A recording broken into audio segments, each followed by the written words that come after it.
Hello, my little ninjas. My name's Mike. This is my YouTube page, Mox News. And welcome to your Wake and Bake News at 7 p.m. I'm your host, Moxie. And nice to have you back at the Resistance. Thanks so much for tuning in. I have numerous videos for you this evening. But tonight's top story, I have some interesting things. I haven't had a bong hit. I barely had a brownie. I went for a walk with Rufus and I forgot to eat a brownie before I left. I walked for like 2.5 hours and he's like, no, let's go more. Dude, we gotta go home. So, hey, tax them all.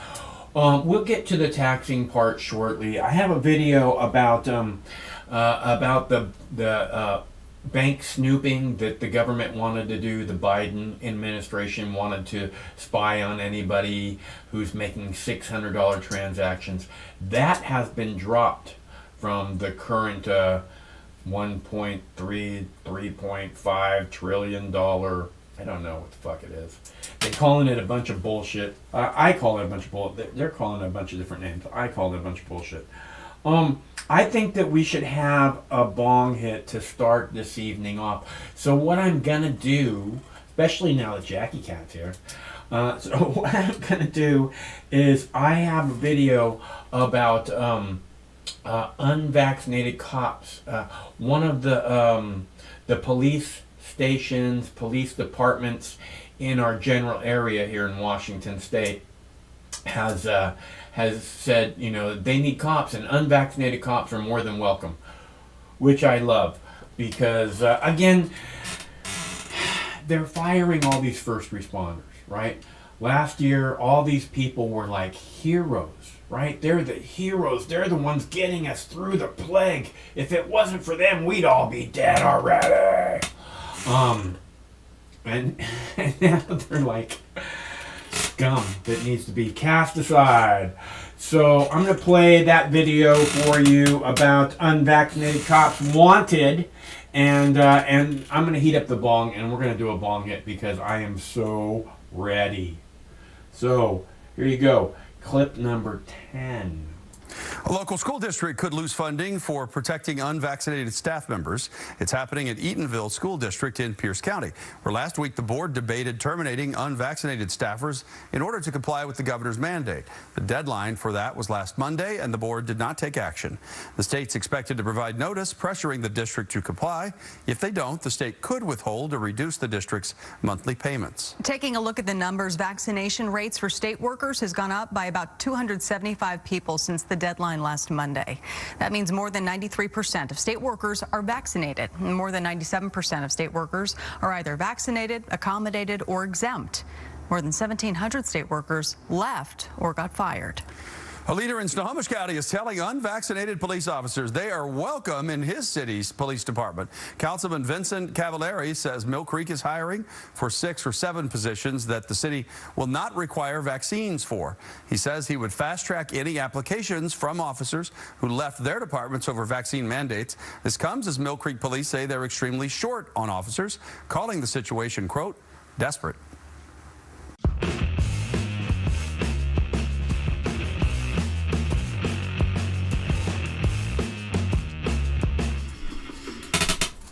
All right, desperate.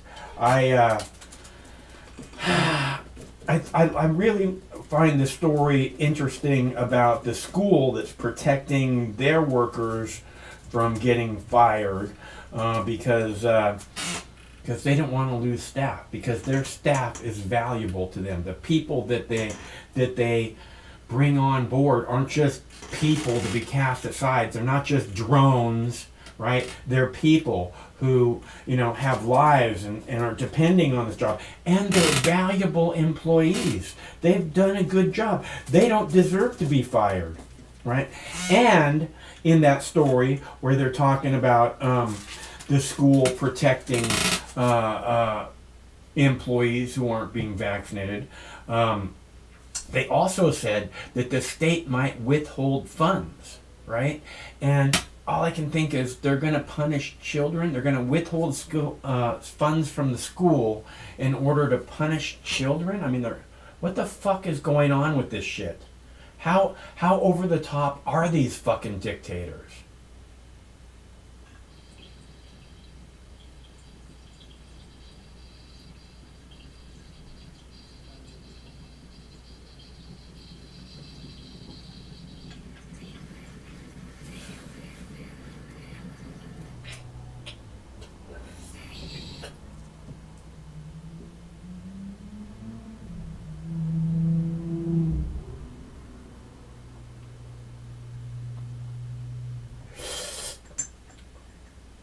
I hear a lot of people are moving to Florida.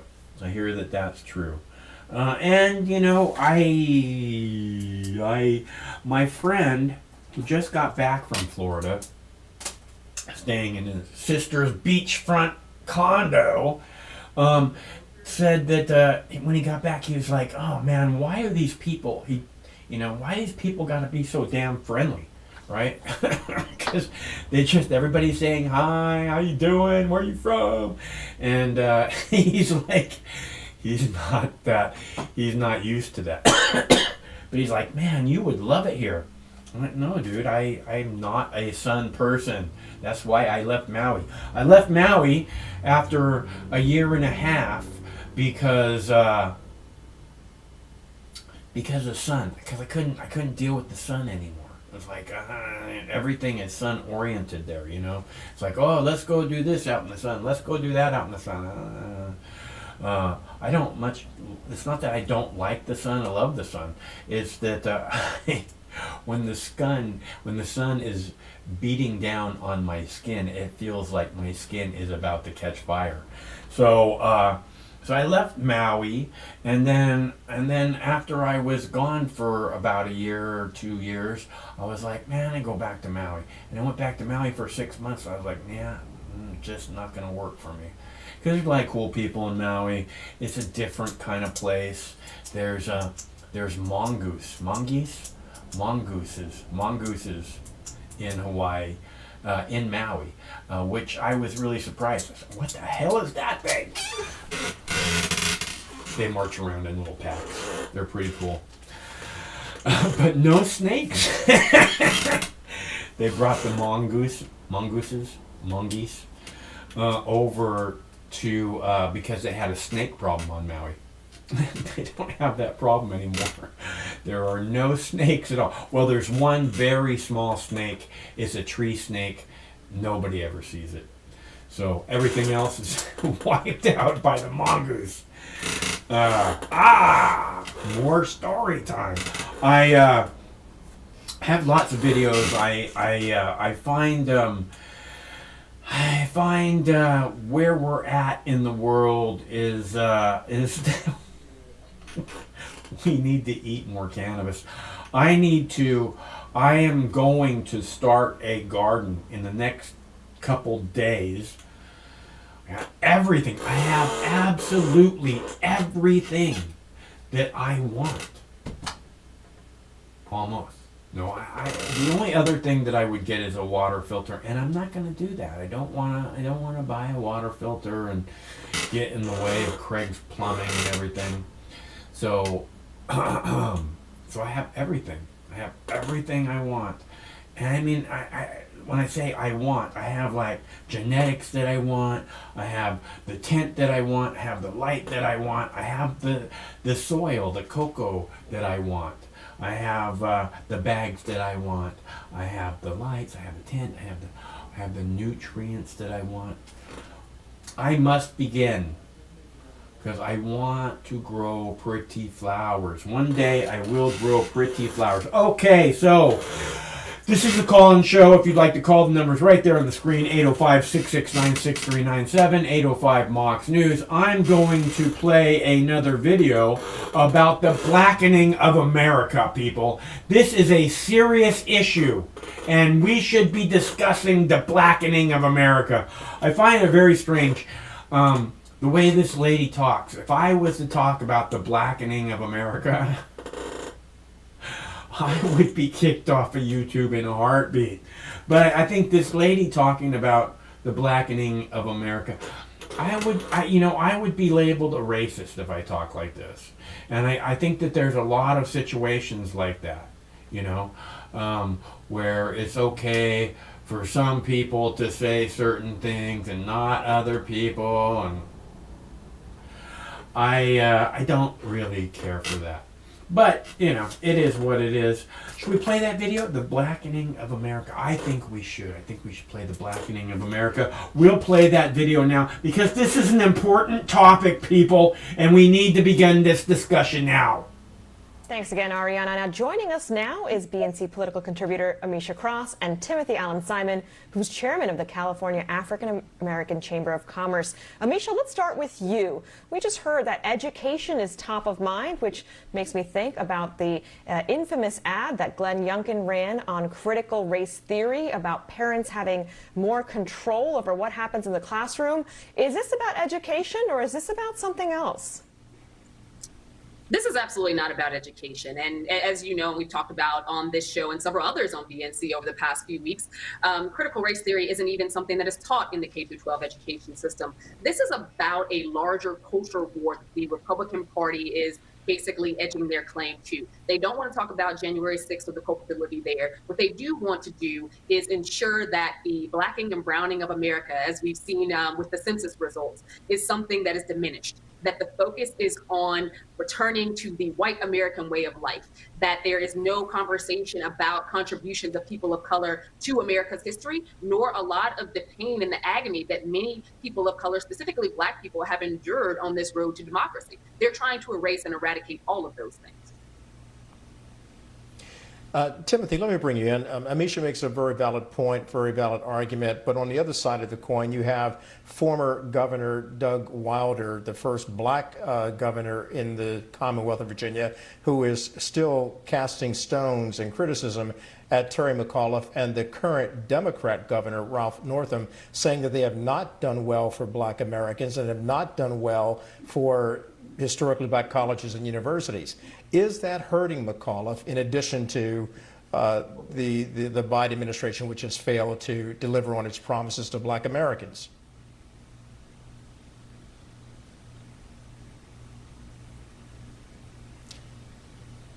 Oh my, we have some audio issues right there with Timothy. Amisha, if you can pick up that answer for me, please. Well, I think that there are very fair arguments to be made about the Democratic Party falling when it comes to the priorities of Black America, specifically the priorities that got Black Americans to run out and vote in 2020 for Joe Biden and Democrats on down the ticket. What I feel, though, is that we have to have an understanding of what's happening in the shape and the makeup of Congress. With so sharp and very thin margins of victory and success, in the Senate, it's 50-50. In the House, we still have small numbers. And we also have Senate Democrats who aren't all on the same page between the moderates and the progressives. There is a fight, an inner fight, that is being played out in regards to what we're seeing with the infrastructure package and the Build Back Better package as well. And those fights are being played out on a daily basis. Then we also had the resurgence of COVID-19. I feel like the Biden administration has a lot to chew right now, but we have had several victories. I don't necessarily think those are reflected in the polling. Yeah, it's an interesting dynamic in Virginia, in particular because it was once the capital of the Confederacy, but now, and even this current Democratic governor had blackface issues. So, Timothy, can you comment on how Black voters in Virginia approach politics? Are they more of the pragmatic sort that we heard about in South Carolina, or is it more of the progressive that we see coming out of urban centers? Well, I think it's probably somewhere in the middle. To be very honest, I think there's the assumption that African Americans fall on the more progressive left side.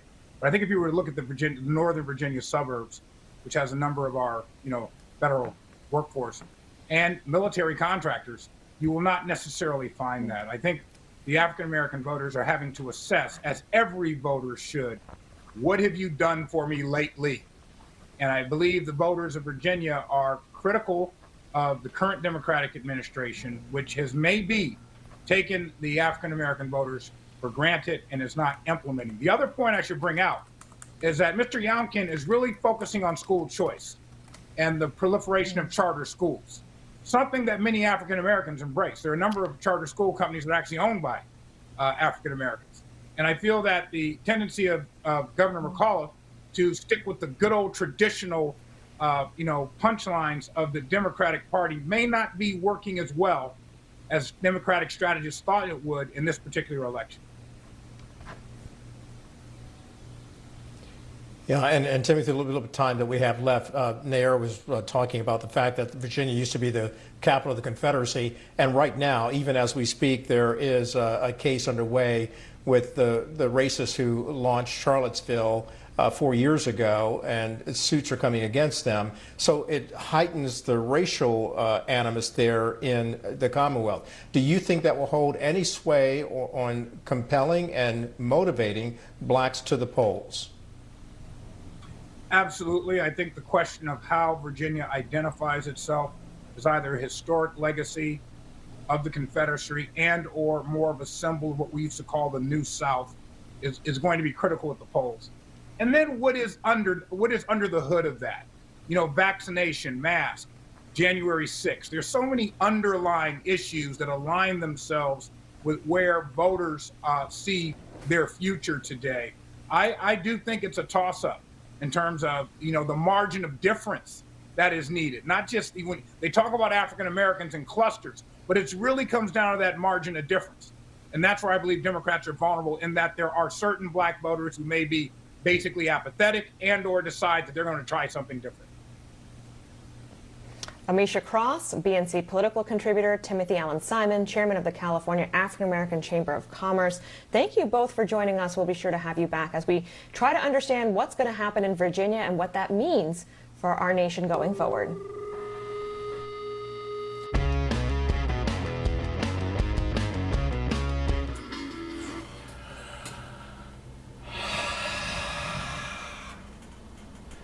I don't know.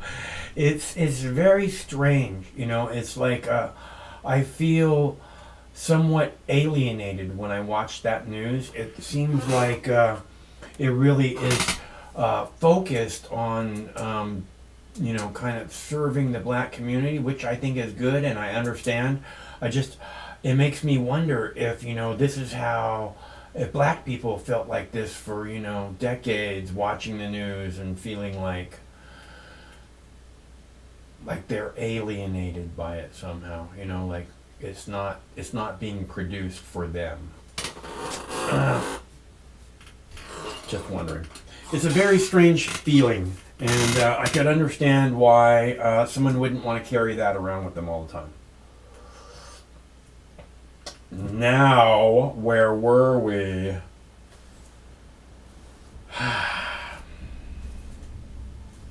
I have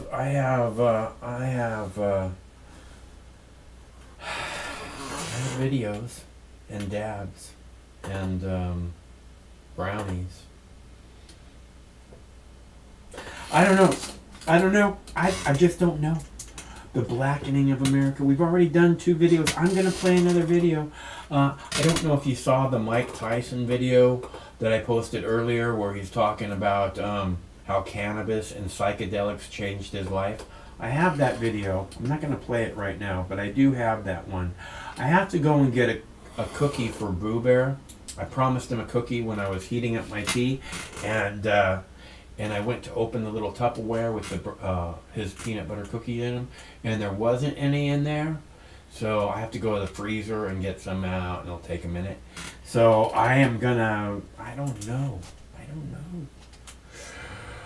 All right, I'm going to play this video about Fauci's experiments on puppies, and I've recently today heard that they set up at least 5 different labs around the world in which they're doing these experiments on puppies. So it's not just this one. And I have to warn you, they go into some detail in this video about some pretty, not into detail so much as they talk about some pretty horrific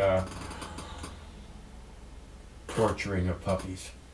So you're warned up front.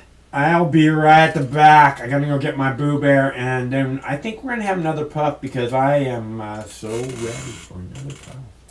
Welcome back. This next story really caught our eye, and for some pretty terrible reasons.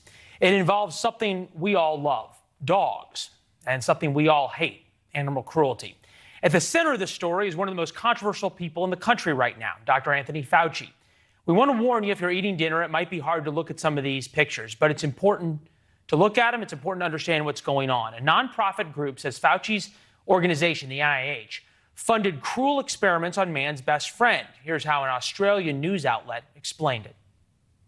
Fauci's NIH division shipped part of a $375,000 grant to a lab in Tunisia to drug beagles and lock their heads in mesh cages filled with hungry sandflies so the insects could eat them alive. Bipartisan group of congressmen now want to investigate Fauci. He sent him this letter over the weekend saying they have grave concerns about reports of costly, cruel, and unnecessary taxpayer-funded experiments on dogs. That may be an understatement, or at least it should be an understatement. Justin Goodman is the VP of Public Policy for the White Coat Waste Project that first blew the whistle on these experiments and joins us now. Justin, appreciate you being with us. Is there any scientific explanation or benefit to these experiments? Absolutely not. The most recent experiments that we expose involve the NIH spending $1.68 million to purchase 44 beagle puppies who were 6 to 8 months old, debark them, cut out their vocal cords so they couldn't bark and make noise in the laboratory, force feed them experimental drugs, inject them with experimental drugs, and then kill them. And the NIH, specifically Anthony Fauci's division at the NIH, has said that the ostensible purpose of this was to get FDA approval for this drug. Meanwhile, the FDA is saying it does not require dog testing. So then the next obvious question is, why do it? Why do it in Tunisia? So there's two different experiments that we've exposed. Project in Tunisia happened a couple years ago. That project involved strapping those beagles into those mesh cages and then filling them, as the report said, with hungry sandflies. In that experiment, they were looking to see whether the flies would be more prone to eat beagles who were infected with the parasite or beagles who were healthy. All the dogs ended up being killed at the end. These experiments are unnecessary. The NIH itself admits that 90% of drugs that pass animal tests fail in humans because they don't work or are dangerous. You have other agencies outside of the NIH like the FDA, the EPA, and the Department of Veterans Affairs moving away from dog testing. Yet at every turn, Anthony Fauci and the NIH have doubled down on dog testing and animal testing generally. It's interesting. I asked a congressman about the letter that you all had signed and then sent around from, I think it was about 23 or 24 bipartisan congressmen. I said, hey, did you sign this? He said, no. He says, I can't even remember how many of these things I signed because I signed so many demanding this, demanding that. What's the chance that there's actually some accountability that comes out of this? We're like a dog with a bone with these things. We don't let go. So this is just the first step. The expose is the first step. Getting Congress to engage and ask questions, fact-finding is the second step, and then we're going to make sure that Congress acts on those facts, whatever they may be. I think what we're going to determine is that these tests were unnecessary, and Congress is going to hold Anthony Fauci accountable. Ideally, what our organization wants to see is for these tests, these type of wasteful and unnecessary tests, to get off taxpayers' back. We want to defund dog testing inside the federal government. Justin, I don't normally take sides on this program, but I applaud the work you're doing, and I know the beagles and puppies around the world who could meet this fate appreciate it, as do dog lovers around the world. Thanks for joining us, all right? Thank you very much. Yeah, good to see you. Thank you. Keep up the good work.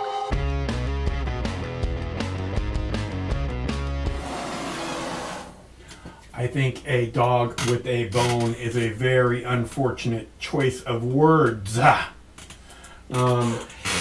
And that was kind of the whole sand fleas thing is just so disgusting. And again, the reason that I want to point this out, the reason it's important to point this out, is so that we can understand what kind of people we're dealing with, right?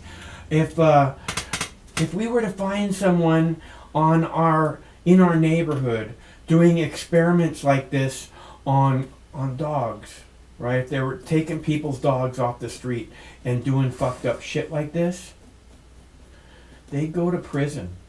And the reason that they go to prison is to make your neighborhood a safer place. Just like all these people I keep telling you have to go to prison in order to make the world a safer place for children. Like my Boo Bear.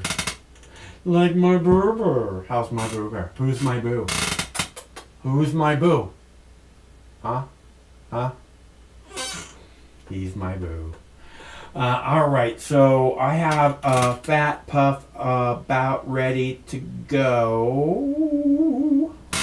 So I'm going to do that now. Please join me if you'd like. He just had a peanut butter cookie.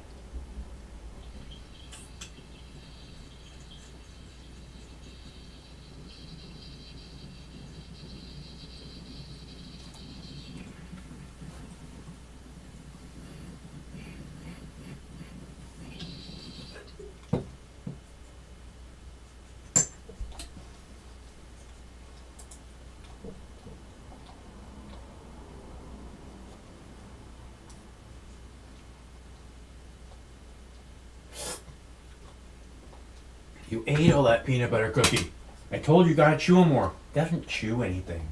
You just like vacuum cleaner. Vacuum cleaner style. Thanks so much for tuning in, everyone. I have more videos. I'd love to have a discussion. If there's anything on your mind, please let me know. Trump.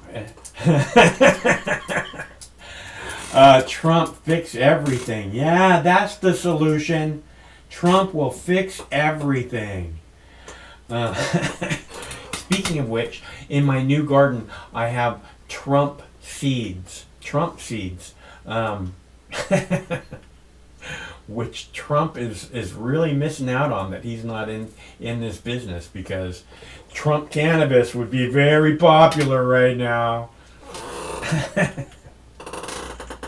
Oh, by which I also have a video of Mike Tyson talking about how cannabis and psychedelics have changed his life completely. He said he didn't know what love was before cannabis and psychedelic drugs.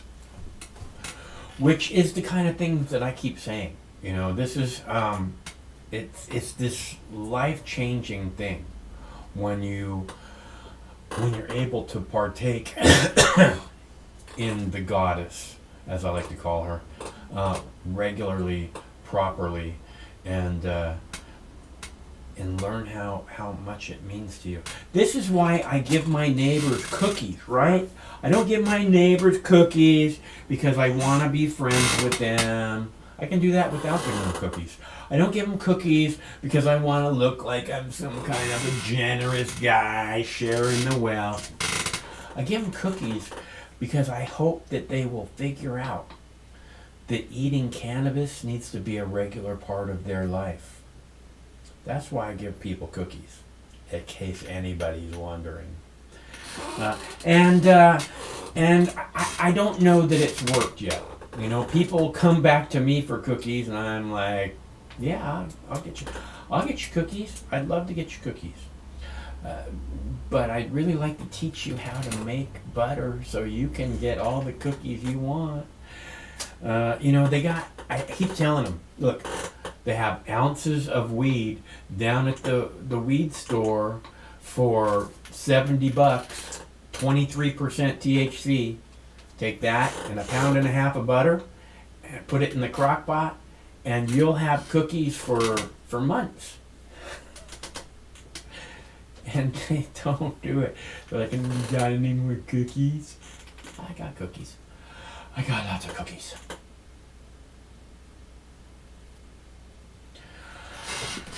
But I digress. I don't know. I'm going to play another video here about this. I have a video here about a local sheriff. And we've talked about him a few times. I've talked about him a few times. And he called the police, the sheriff. He called the police and he told them there's a black man here, and he's threatening to kill me, right? And then he blocked the guy's car in, right? And something. We'll get to it in a minute. Hello, caller. Hello, Moxie. What's up, G? What up, though? No, me, just being Big Baby G. How you doing, Z?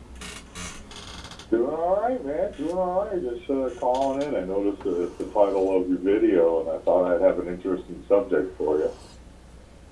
But Okay. First of all, I just gotta let you know about some personal stuff. So if I got A in my first class, man, I feel pretty good about that. Yeah, congratulations. I appreciate that, man. I appreciate that. School is very important. You know, I spent a lot of my life, like, not giving a shit about school. And now I'm working this new job where I, pick up axles all day with a hoist. I realize how important education can be to your well-being. Mm-hmm. You know, Mark Twain dropped out of school in the 6th grade, I think. So it's just, in this world, it probably is much more important than back in Mark Twain's time. My favorite quote of Mark Twain is, "Reader, suppose you were an idiot. Suppose you were a member of Congress. But I repeat myself." He was a visionary guy. He was very visionary for his time. Like, I got this little mini computer that runs Linux, and Linux has this, like, app that uses stock images from, like, NASA and all these photos and stuff, and it puts, like, quotes for different websites, and it always puts up all these different Mark Twain quotes and stuff. So I really enjoyed reading all these quotes. Interesting tidbits into the minds of individuals that have excelled in life. Quotes are interesting. Quotes are, generally the ones that get quoted tend to be, kind of interesting or thought-provoking. Yeah, there's actually a cool YouTube channel where it's just like this guy narrating in a very raspy voice these different famous people from over the ages and course that they said. So I've been recently enjoying that a little bit here and there, with what little time I have. If I ain't working and I'm studying, if I ain't studying, then I might be able to sneak in, like, maybe a bit of Street Fighter or some Halo or something. But I don't know. I still gotta play more Halo. Dude. We gotta play Halo. What do you say? Maybe. Yeah, I have an Xbox sitting right there across the room. I don't know if we have access to gaming or not, but I haven't played forever. I mean, it's been like 5 years or something. If I had it hooked up, I'd probably run the very first Halo campaign fairly regularly. That'd be cool. Yeah, that would probably be. They got co-op for that, so we can just sit there and just stop some PCs. So it'll be fun. Yeah. But that sounds interesting. Well, yeah. So on to the main subject, anyway. So I saw this is about Mike Tyson, and I didn't catch the video because I just got. Oh, I have it here, so I can play it. I haven't played it yet. You haven't played it? No. Should I wait for you to play it or talk about it? No, go ahead and talk about it. It's a good way to set it up. All right. So I was reading this article about Proposal E that's coming up in the city of Detroit for the election next Tuesday. And Proposal E is going to propose for the legalization of psychedelic plants, including psilocybin mushrooms and peyote.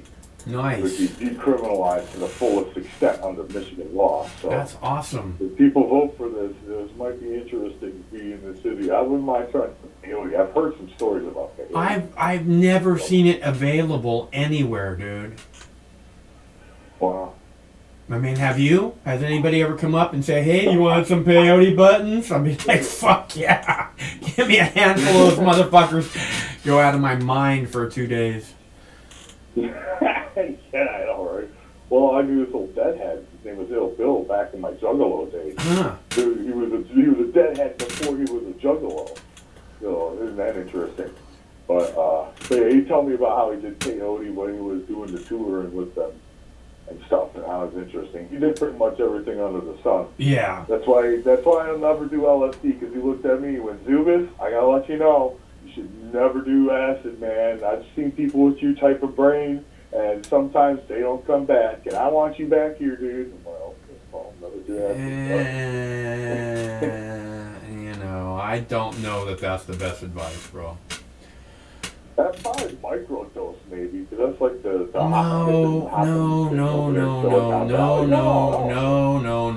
microdose? No. I mean, look, do you want to fucking, like, not feel anything? You want to take drugs and not feel anything? Or do you want to take drugs and have, like, a mushroom psychedelic experience? I want to have a psychedelic experience. Well, then fucking eat a fat tab and stop being such a pussy.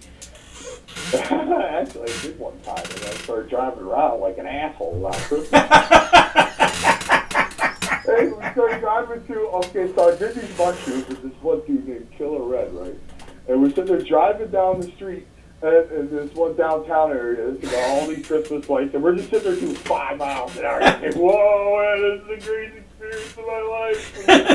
and then I let him drive. And then we went. Well, first of all, I screwed up. I went to the Wendy's drive-thru, right?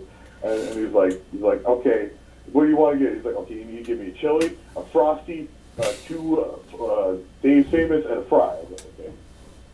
What did you want me to get? A Frosty, a chili, 2 Dave's Famous, and a fry. I was like, okay. What did you want me? I did that about 3-4 times before he told me to stay long. Are you on fucking drugs? We were trying to chill with this one dude, and he's like, all right, I can't have you chilling here while you're on shrooms, you gotta go. I'm like, okay, we'll just drive around. We literally did nothing but right turns for about 2 hours. Oh, man. So all I said was, okay, turn right here. Okay.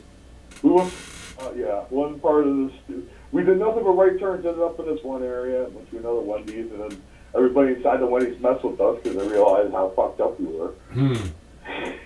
Well, that's cool. But yeah, the worst part was letting them drive though. You know, I was like, okay. Driving's not a good plan. Driving's not a good plan. Walking around, around is a great idea. You know, you get downtown or whatever, wherever it is, the district that's cool to walk through, and you fucking go, wow, I love it here. I know. Well, that was the stupid part. Then I'm sitting there completely frozen because freaking, wrecked out of my mind from the shrooms that we took. And then I look over and he's sitting there trying to lick the windshield. I'm like, why are you trying to lick it? He's like, oh, because all the green and yellow and red lollipops on the sky. Oh no, I'm in big trouble here. I made a big mistake. Oh man, but that was a learning experience to say the least. How much mushrooms did you eat? What kind were they? It was like a quarter, and it was this weird kind with like purple veins in it, and that's another thing that Bill was saying. He's like, he took one look at it, he's like, I've never seen this type of mushroom before in my life, man. These are interesting. And then we took, a lot of them have like a bluish thing, that goes on with them. Yeah. I was like, I've never seen this. So then we took. Well, blue and purple are similar. Chill. Yeah, go ahead. Oh, sorry. No, we actually took them and then chilled and watched like a Pink Floyd VHS of them fucking around in this auditorium while they were also on shrooms and or LSD. So it was an interesting experience to hear like them in that state of mind and us in that state of mind, just sitting there or whatever. Yeah, that sounds pretty cool. It was an interesting experience. I wanted to get out of there, and I got up. I was like, oh, I better get go. Okay, I'm gonna sit down. Well, yeah, when it first starts, when you first become real aware of it, then it's kind of like, I better sit down for a minute. But yeah. Yeah. That's why it's good just to not have anything planned for the next day or two, for sure. We used to trip all night, and then we'd go down to like the farmer's market in the morning and hang out down there, and it was fucking awesome, dude. I really like doing that. That sounds pretty interesting. Hopefully I'll get to do that with the Easter market here in the city. If they pass Proposal E next Tuesday. We'll see. Proposal E, I think. Yeah, capital E. They got all kinds of them. They got Proposal E and S and all these other letters. Well, Important. if you find some peyote, let me know. They Yeah. If we come up with some peyote, I'm gonna find a way to get Moxie to the D. For sure. Yeah, because I will eat that on camera, and that'll be a live show to remember. Dude, shit, dude. I can definitely see that happen. Yeah, they sell peyote cactus online. You can buy them, but I think it takes like 10 years for them to actually start making fruit or something. Wow, jeez. That makes a bit of sense, though, because so cactuses are meant to be there for like about 100 years or so. I think they live forever because it's out there in the desert. So yeah, they live. So it's like a crock pot of nature. It's a slow cook. Yeah. Well, if you think about it in years, compared to other ecosystems. Yeah, I was talking with you about Carlos Castaneda, right? Carlos Castaneda. I don't think so, but inform me here. Oh, Carlos Castaneda. He wrote a bunch of books in he started writing in the 80s, I think. I'm pretty sure it was the 80s, and he wrote about.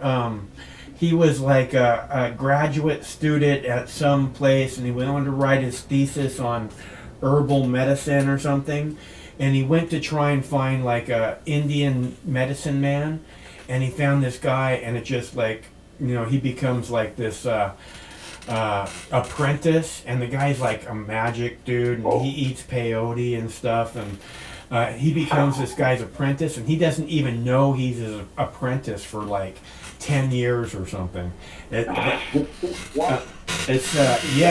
It's amazing work. There's probably 10 or 11 books.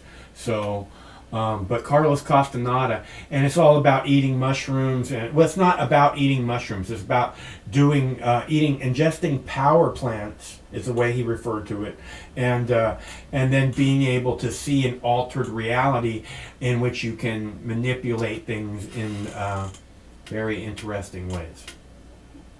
It's like the ultimate in lucid dreams, but like lucid dreams ghost edition, where you can just sit there and just he talks a lot of he talks a lot about dreaming and doing things in dreaming also. So that makes a lot of sense, Yeah, it's great. It's great work, and it's like I said, it's about tripping, and it's I think it's funny as hell. I don't know. Some people might not find it funny, but it's. I've read all the books. Every single one of them is great. I would skip the first one, maybe even the second one, and go right to the third one, and then go back and read the first and second one. But that's just me. Wow. I really love the third one, so. If I had to read all the computer books, I would definitely read those books for sure. If you get a chance, you might want to take a look. They're not for everybody, but and they might be a little bit dated. I don't know, but it's fucking. I love that body of work, and I've always thought it's really strange that nobody tried to put it onto film or video. Because it seems like there's something there that would draw a huge audience. The way people love fantasy and magic and all that. Yeah, it's just how it is with some things, I guess. I'll definitely have to look into that, though. Yes, you should. What was it called again? The author is Carlos Castaneda. Okay, Carlos Castaneda. Okay, those artists. I thought all of a sudden it's turned into the series itself. I was like, okay, let me look this up. But I realized it's not the series. The guy who's making. Okay, yeah, I see it now. Oh wow. It's about the guy the medicines man name is Don Juan. Don Juan. I believe that's his name. Yeah. It's really. I don't know if you like it. I mean, but I really enjoyed the work. So if you get a chance, you might want to look. For sure. I always like to extend my my outreach into other things and cultures and experiences. I always try to enjoy the other parts of life, for sure. Yeah. Well, I think it's probably been the writing that I've enjoyed the most. I'm not sure. I really like Robert Heinlein a lot. There's a lot of things I've read. Dirk Pitt. What's that author's name? I don't know. But so, what's the weather like there? It's getting chilly, man. You know, it's turning into that fall weather. It's like in the 50s, 40s. So I've been wearing a hoodie now as a work and stuff, which ain't too bad. You know? Me too. No, hoodies great. I like wearing hoodies. So. Yeah, this is perfect hoodie weather. Yeah, that's why I got a nice Detroit Lions hoodie. It's gonna dump rain here. It's gonna dump rain here for the next 3 days. Hey, Ray. Yeah, because that hurricane or typhoon or whatever. I don't know. They just said we're gonna get a river of fucking water. Yeah, I could believe it. Yeah, there's gonna be a lot of water coming around because we're due for some alternative weather because we had a really dry winter last year, so I get the feeling that we're gonna get a lot of snowfall. Are you smoking any weed up there? I mean, you know me. I happen to have my connects, my peoples. Yeah. You know, I've been very blessed to have the finest cannabis that God's plants can offer. Isn't that nice? I always love just having like the best. And you know what I found is that I can't seem to find anything what I would say really close at the recreational stores to what the guys who I used to buy weed from that were, black market guys. I can't find anything, that seems like close to that. And it's really weird. And there was no selection before. It was just all here, this is what you got. And I'm like, yeah, fuck yeah, I take that, no problem. Yeah, at least you get to be a bit more picky and try to figure out which one is best for your body. But yeah, everything's, it's all part of the corporate machine now, so, which is, to be expected with any legitimization of any industry. Yeah, that's what happened after they re-legalized liquor, all the companies started buying things up. Well, that's what the problem is. It's not about growing good flowers. It's about, growing okay flowers and making money, Yeah, it's about, trying to extract as much money as you can out of the growing process, and that's where most of the money is. So there's no, good quality stuff anymore unless you do it yourself. Well, I better start learning how to do it myself at this point. That'd be another reason to get a house, that's for sure. Yeah. Because, I don't know, I'm not doing it in this apartment, that's for sure. I could probably get, 1 or 2 plants, so I got too much crap in my life that... Yeah, no, you gotta do it when it's right. And, I have to, here you have to have a medical authorization in order to grow plants. The doctor has to say on the prescription how many plants you can grow. Oh, wow. That's pretty interesting. Huh. Yeah, our law is actually pretty nice when it comes to medical, so as long as I can convert myself to a caregiver eventually and then just grow my own plants, so I'm just got to do that down the road. But yeah, I probably would have to get a doctor's authorization, but the doctor is it's a little bit laissez-faire around here. I'll just say that. It's not that hard to find someone to hook you up with that. That's what I'm saying. Yeah. It seems to be in every state, you got that one guy over here you go. Give me a couple bucks. Thanks. Well, it's, I really appreciate them a lot, and I don't think, necessarily that they're all that way. Actually, most of them that I've gone to want to talk to me for a half an hour. And I'm like, okay, can we do this? Yeah, that's interesting. I don't think I've ever had something like that happen. I've definitely had some interesting times getting to that point, but not actually. That's always been smooth. I got, what's wrong? Oh, my shoulder. Because my shoulder's actually really messed up, so, Yeah. It creates a lot of pain. So, and the inflammation and stuff, and that's the other thing it does, the anti-pain and anti-inflammatory that I need to be able to function properly. I mean, I still need to do other things like yoga and stuff, but it helps a lot with the therapy. You know. You gotta stretch, that's for sure. Yeah, you gotta stretch out for sure. Yeah. If you don't, then you're not, realigning your stuff up. So, and then you end up feeling like crap the next day. Because you gotta, the yoga thing, the DDP yoga, the back stuff, and you pretty much says you could take a day off, but after that day off, then it kind of wears off, and then you really should do it, or else you're gonna start really feeling it. Yeah, I agree. That's how most of the exercise seems to work. Yeah, that's what I'm saying too. But all right, man. So I'll probably let you go so that we can do your thing here. Hey Z, I'm glad to hear that you sound like you're happy. So that's a good thing. Keep up the good work. Pretty damn good mood. Yeah. I mean, the Lions suck, but that was to be expected, But hopefully, maybe we can get one win out of this dang season. Fuck the Lions. Fuck the Lions. You know what, man? Oh, man, It's I got a heart of a lion. No, look, everybody here is like these Seahawks, like that's over the top, right? The Seahawks are the biggest fucking chokers in the fucking NFL. Russell Wilson needs to go find a different home than Seattle right now. Yeah, Seattle sucks. They need to freaking blow that team off. It's over. Like, they had their shot to get to the Super Bowl, and now it's over. They're chokers. Russell Wilson is a giant choker, man. Telling you, he can't handle the pressure. He's the only thing that was worth it on that team. He's the only guy who was able to freaking win anything. The big game. Yeah. But at least they can win some games. I'm still looking for win number one. It's all right, man. We're the best 0-7 team in football, baby. Woo!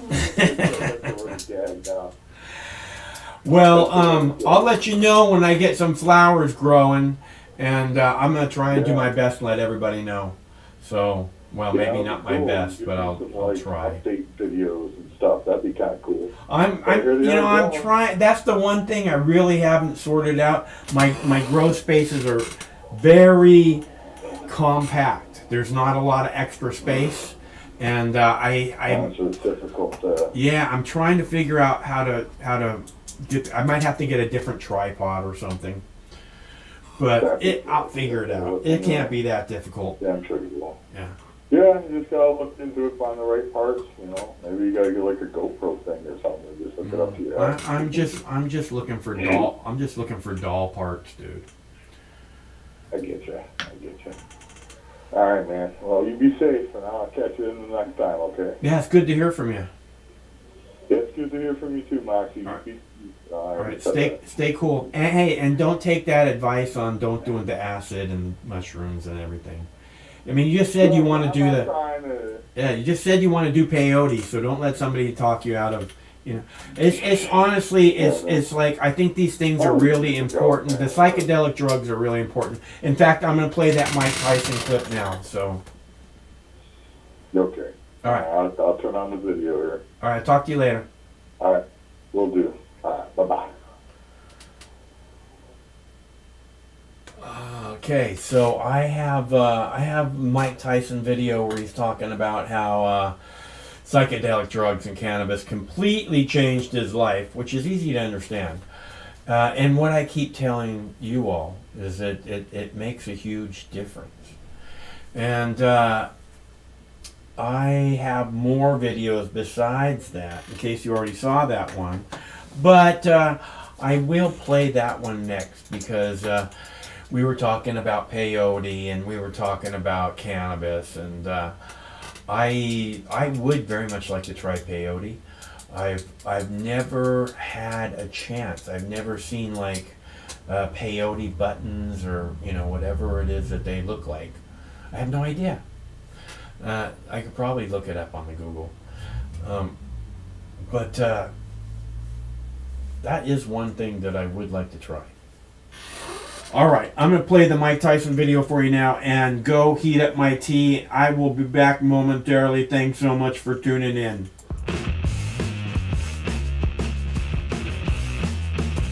Mike Tyson is a changed man.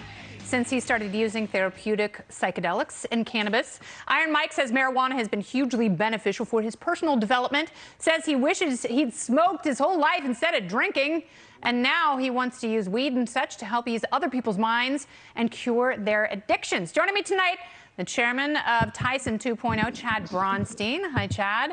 And Chief Brand Officer for Tyson 2.0, the legendary Mike Tyson himself. Oh, awesome. Mike Tyson, I am so happy to talk to you. You have no idea. I know that you are a legend in the ring, but it's really what you have said and done in the last few years that has had so much positive impact on people. I want to start specifically with something that I think is incredibly important, and that is using psychedelics to cure people in a therapeutic setting. How has using 5-MeO DMT changed your soul? Totally changed my life, Kennedy. I was using cocaine, I was drinking, and my life was out of control, and someone kind of tricked me into taking the toad. And they informed me like it was going to be a high, like a marijuana cocaine high. And once I did the toad, it just totally blew my understanding of life away. Yes, and you've explained how they take these little pimples on the actual toad and squeeze them and dry them out and make a powder that you then consume. But you have said that you were not aware of what real love was until you did that. Absolutely, I can't lie to you. I didn't know anything about life until I took the toad. I thought I knew something. I've been all over the world and done a couple of things, and I realized I know nothing. You did a couple of things. You've done a lot of things, and you continue to do those things, including fighting, which is great. So, Chad, I want to ask you, because there are obviously a lot of cannabis companies. We have reached critical mass in this country finally, where people can buy recreational or medical cannabis. How is Tyson 2.0 cannabis superior to other products out there? Well, I think, it's key if you look at our announcement today that we chose a really good partner, and we chose Columbia Care, which is one of the larger MSOs in the space, which gives us national coverage. And my day-to-day job is, Kennedy, I'm the founder and CEO of Philo, which is a technology company. So we've seen a lot of the brands in the space, and, we feel confident with our new CEO, Adam Wilkes, who has quite a bit of experience in cannabis, that, our product is going to be superior and that we have the right partners to really garner retail scale and really hit the markets. And, we're excited about with New York coming on board with rec and medical. Mike's from New York. We feel like we're going to have a very good footprint there and a good footprint in all recreational states. So we're really excited about it. Excellent. So, Champ, when you're in the big city, when you're in the Big Apple, you got to come see us in studio so we can talk about a little bit of this in person. What I do want to talk to you about, which I think is very interesting, is Tyson Ranch. I'm going to be doing a triathlon in just outside Palm Springs in December. Kennedy, stop. There's no Tyson Ranch. Tyson Ranch had to go. It's only 2.0. Okay? Tyson 2.0. But where am I going to go? I love it. So Tyson, we'll have you actually when we're going to have offices in Newport. Okay, that's fine. I got other stuff to do. I don't have to go there. I'm just gonna experiment with Tyson 2.0 before the race and see how it goes. I agree. That's a good idea. I think that's probably a really good idea. Yeah, I'm allergic to THC and it makes me barf, but maybe Tyson 2.0 is exactly what I've been missing. Chad? Hey, I think you should give it a try. So Kenny, for your race, definitely there's strains that definitely can give you energized. Mike actually talks about how on his last fight he was smoking cannabis and it actually helped him focus quite a bit in that fight. He said he wishes he smoked in every fight, so maybe we'll help you with the training. I do nothing without it. I do nothing without the cannabis. And you said you don't like the way you feel when you're not partaking. That it makes you feel calm. It makes you feel like yourself. It does make you feel calm. But listen, it's not me. It's everybody around me that doesn't like the way I act when I don't smoke marijuana. Are you cranky when you don't smoke weed? Oh man, I'm just so mean and inconsiderate. Yeah, I am. I am. So maybe when you fight one of... My wife always wanted me to be nice to people. Every day she said, remember to be nice to people, because she knows sometimes I'll lose it.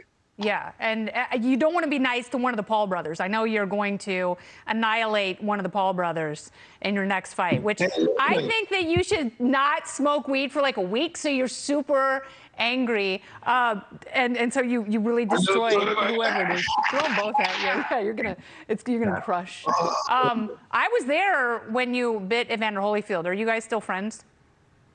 Yeah, we're friends now. I returned the ear to him. Did you see that part of the show where I returned his ear? Yeah, that's right. Yes, I did. And Norm Macdonald, did you guys have a good time when you guys were working together?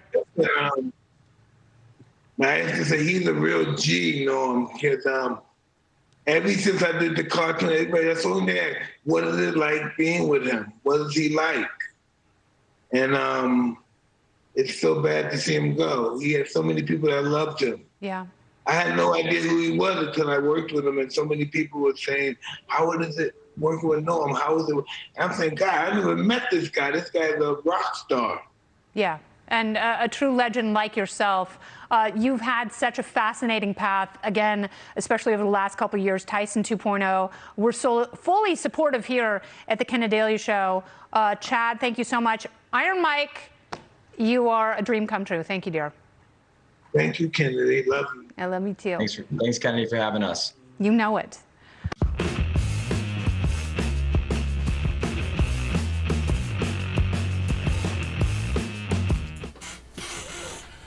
You know, the way I think cannabis has changed Mike Tyson's life the most is in his wallet. And I think he has good reason to preach the blessings of cannabis. I myself have never sold cannabis. I never wanted to. I always watch the people. I like to hang out with the people who had large amounts of cannabis. They always seem to hate selling cannabis. Just like, I saw one of them throw a phone through the wall, through a sheetrock wall. Just, should I leave? You know, what you would think that stoners would be a little more chill. But when they're doing things that they don't want to do, obviously, they can be aggravated. They can become aggravated, just like everyone else.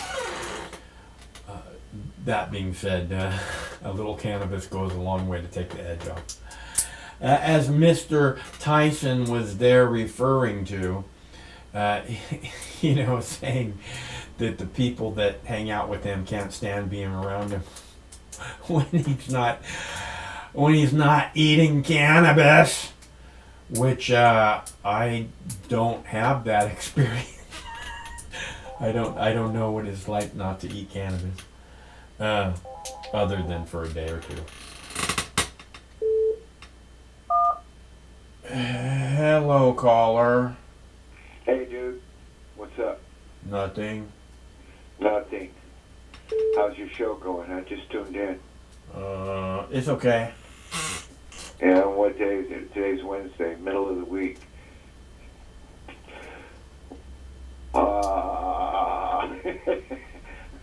What's the most important thing in life, Mike? Probably, as I've said again and again, being in this moment. That's all that really exists. So freedom. Freedom is the most important thing in life. You won't find it somewhere other than in this moment. So you know. So even a man sitting in prison, falsely accused of murder, set up, framed, incarcerated for life, can be completely free, sitting in prison, as long as he's in this moment.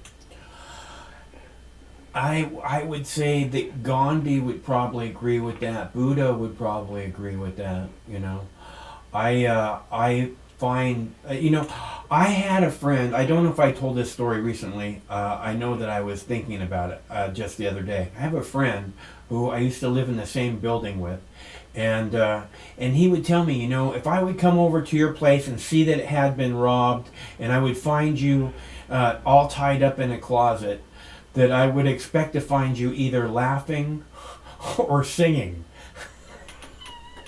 So that's who I am.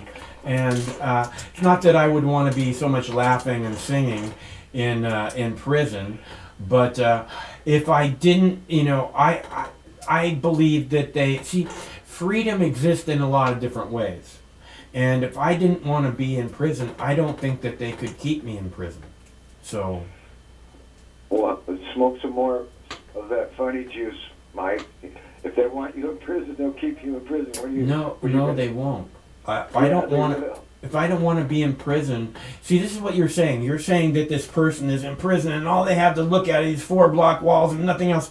What I'm telling you is that if I don't want to be in prison, I can ram my head into one of those 4 block walls and not be in prison anymore.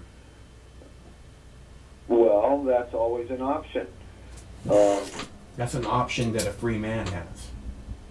Yeah, I am Spartacus, but I've never really spent any time in jail or prison except for a couple hours, and once it was about 1982 or 81, I got arrested for a failure to appear. They came to my house and beat me up and threw me in jail, and the jails are made of cement blocks, right? Solid ground cement blocks. And so they got good resonance, So I just sang every song I knew in the fucking jail. They would come on the PA, shut up back there. And for about 3 hours, then they finally let me out. I just kept singing and singing. And fuck them. Fuck them all. Fuck all the oppressors.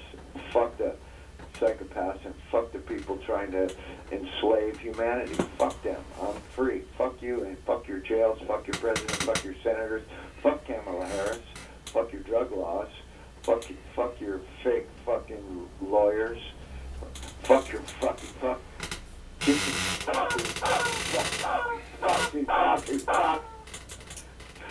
Yeah. Freedom is the most important thing, and that's the thing everybody wants. They want freedom. A lot of people make the mistake that you got to have money to be free. And I keep telling people, go ahead. You just have to be in this moment. Go ahead. Yeah, I keep telling people, money, what's the source of all evil? They say, money. No, I say, no, that's not the source of all evil. Money is an inanimate object. You can use it for really good things, or you can use it for bad things. Or you can let it rule your life, or you can let it have no power over you. It's like a rock. It's nothing. It's a piece of paper.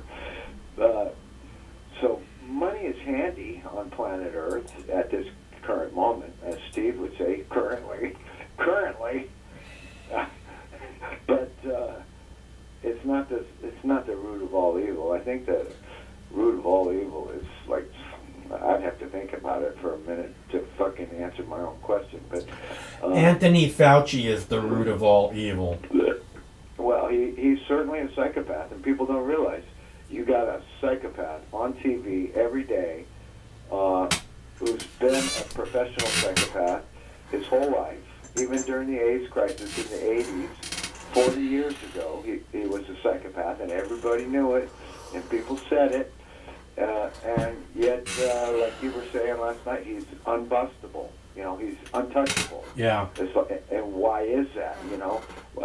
Because the population doesn't know the difference between good and evil. They just say, oh, okay. Well, they don't know the difference between the truth and a lie. That's the problem.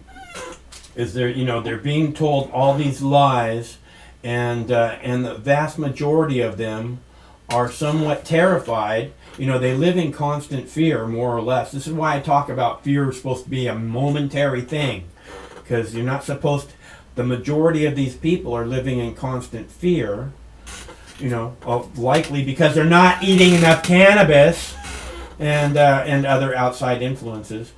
But you know, we were having this discussion. Did you hear the discussion with the guy last night who was like, you know, all the people are stupid in the world except for me? Was that me or was that Kentucky Bob? I don't know who said that. No, it's some guy who doesn't know what the fuck is going on in the world. Oh, that's probably a younger guy. No, it's an older guy. Oh, no shit. So yeah, and he's going on about how people deserve this fucking shit because they're all so stupid. It's like, dude, this is not going to work out for us. So I told my Uncle Bob to call in, and that must have been my Uncle Bob. Yeah, that's entirely possible. In some ways, certainly people, you know. People are misled and misinformed, okay? And that's not their fault. And they inhabit various levels of intelligence. I suppose that's true. I suppose that's true. I don't know why you're giving me a hard time about answering you. It's not like I stuttered. You just lost me. Answering me, did I ask you a question? What was the question? I'm stoned. What did I say, Mike? I'm in the moment. I can't remember what I just said. Well, I kind of agree with the guy that lack of education, that the government doesn't want people to be educated. That's why they've perverted the schools. That's why they don't teach you your rights or the Constitution in the schools, because once you learn those things, you go, oh, gee whiz, you know, maybe the government's not my friend. Maybe the guy on the TV's lying to me. Maybe I have rights, Wilbur. So they want people just bright enough to flip a hamburger or a pancake and run a cash register. Yeah, they want you to fit into this fucking peg hole, and you to fit into this peg hole, and you to fit into the other peg hole that we need, and that's got us covered. We don't need any other pet personalities than that. So I didn't hear that conversation you had with that apparently older guy. In some way, from what you just told me, that it's their own fault. No. It's not their own fault. You know, people have rights, whether they're dumb, smart, in the middle, black, white, green. Well, you yellow. say, don't people have different intelligence levels? And you know, intelligence is somewhat subjective, right? If somebody who's lived out in the forest all their life, you know, is able to survive in the forest without anybody else's help, you know, good luck 99% of the public doing that, you know. So, you know what I mean? There's different there's different kinds of intelligence. Yeah, different kinds of consciousness. Even in the animal kingdom, the entire spectrum of all the animals, there's different kinds of consciousness. So a mammal is generally more intelligent than a bird, you know? So I don't think that's true. Well, look at monkeys and dolphins, dude. They're both mammals. They're generally more intelligent than birds. That's why right, well, you're talking about the tippy top of the food chain, aren't you? I'm talking about chicken. Well, chickens, no, I'm talking about crows, and, in particular, I'm talking about crows. I've watched crows play a game before. Yeah, crows are the tippy top of the bird kingdom is when it comes to intelligence. They actually recognize humans. You have a positive interaction with a crow, you give him a nut or a piece of fucking candy, he'll remember you. Oh, that's the guy that gave me the candy, and he'll come in and give you a little gift, and you give him another one, and you develop a relationship with the crow. Yeah. Don't you watch Game of Thrones, man? No, I don't. But I am somewhat jealous of crows. I think they have this like real independence about them, and yet this total sense of community, you know, that I love. I love that. Taking a hit. Have you ever seen a murder of crows? Of course. What'd you think? What happened? We see them all the time here. They chase. There's a lot of birds of prey, and anything over a certain size, they go crazy. So yeah, murder is generally about 100 or more crows that are fighting each other in the sky. Some of them actually drop out of the sky and onto the ground. I've seen that. That's pretty awesome display of nature. I don't know what they're fighting about. but I've seen it with my own eyes. It's pretty astonishing. But they call, the crows gathering in very large numbers, they call it murder. I think hummingbirds, when hummingbirds gather in large numbers, they call that a charm of hummingbirds. And every, flock of seagulls, that was a great band, flock of seagulls, I ran so far. I saw a flock of far seagulls. away. I saw a flock of seagulls with the police.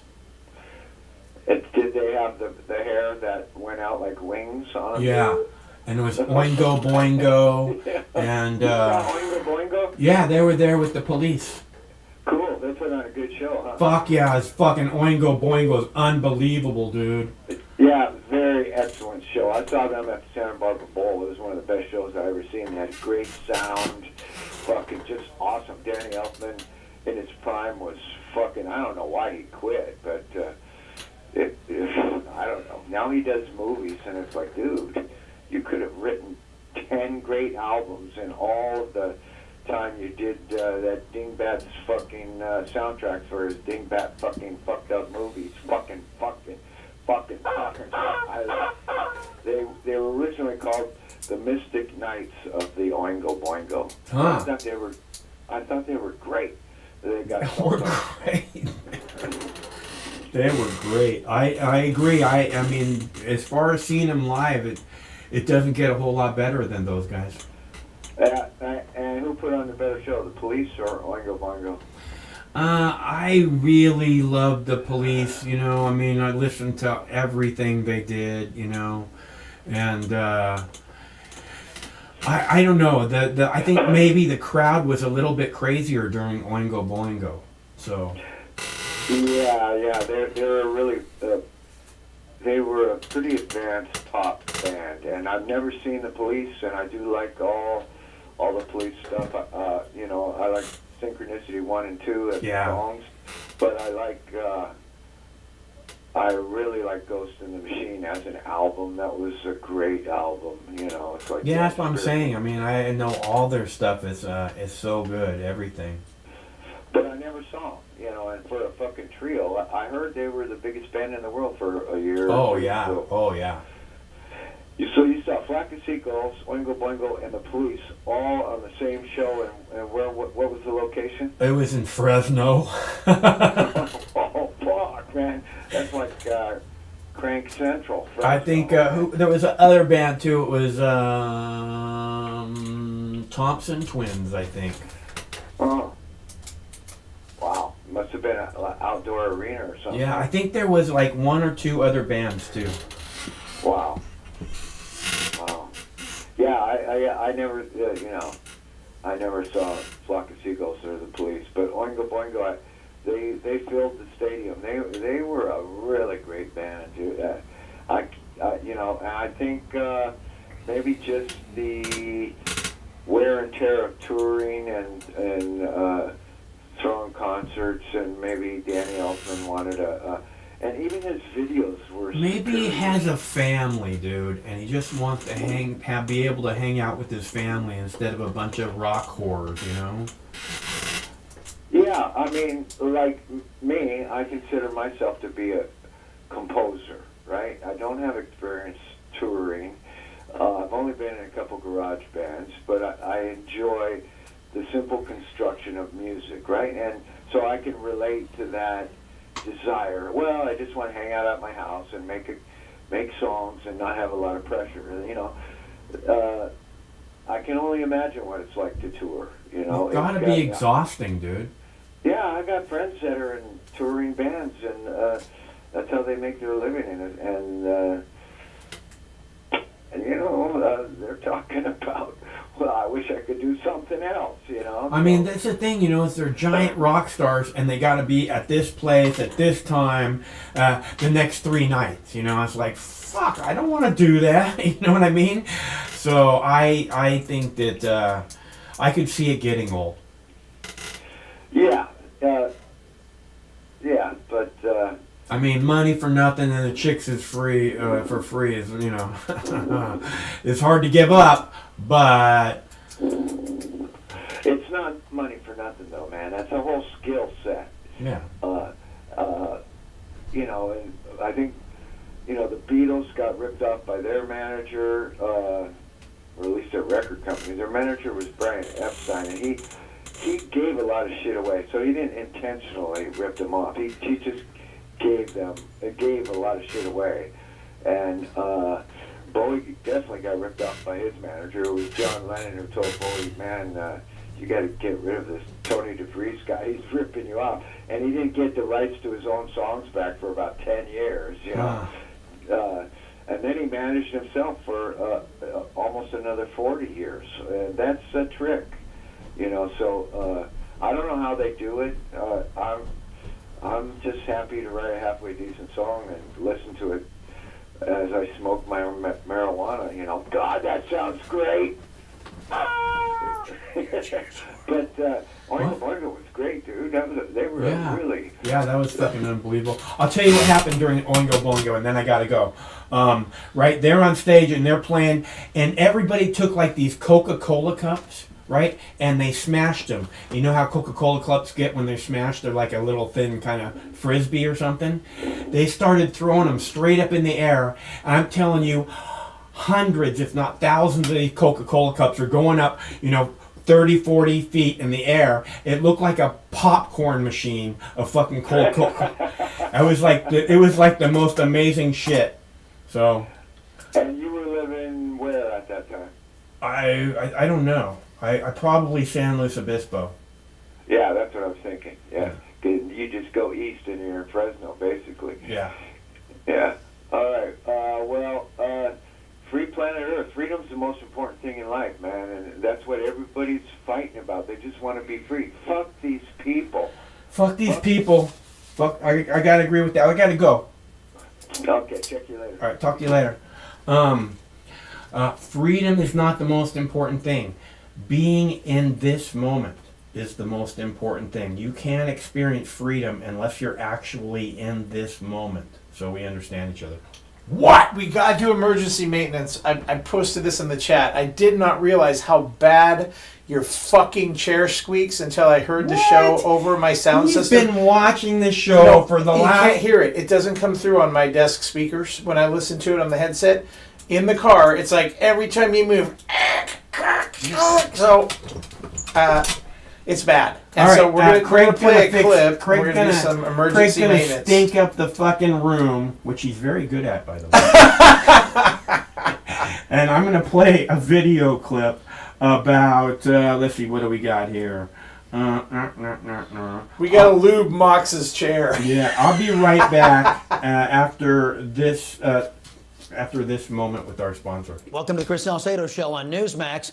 There is a specific message that I want to send loudly and clearly to all of my fellow citizens.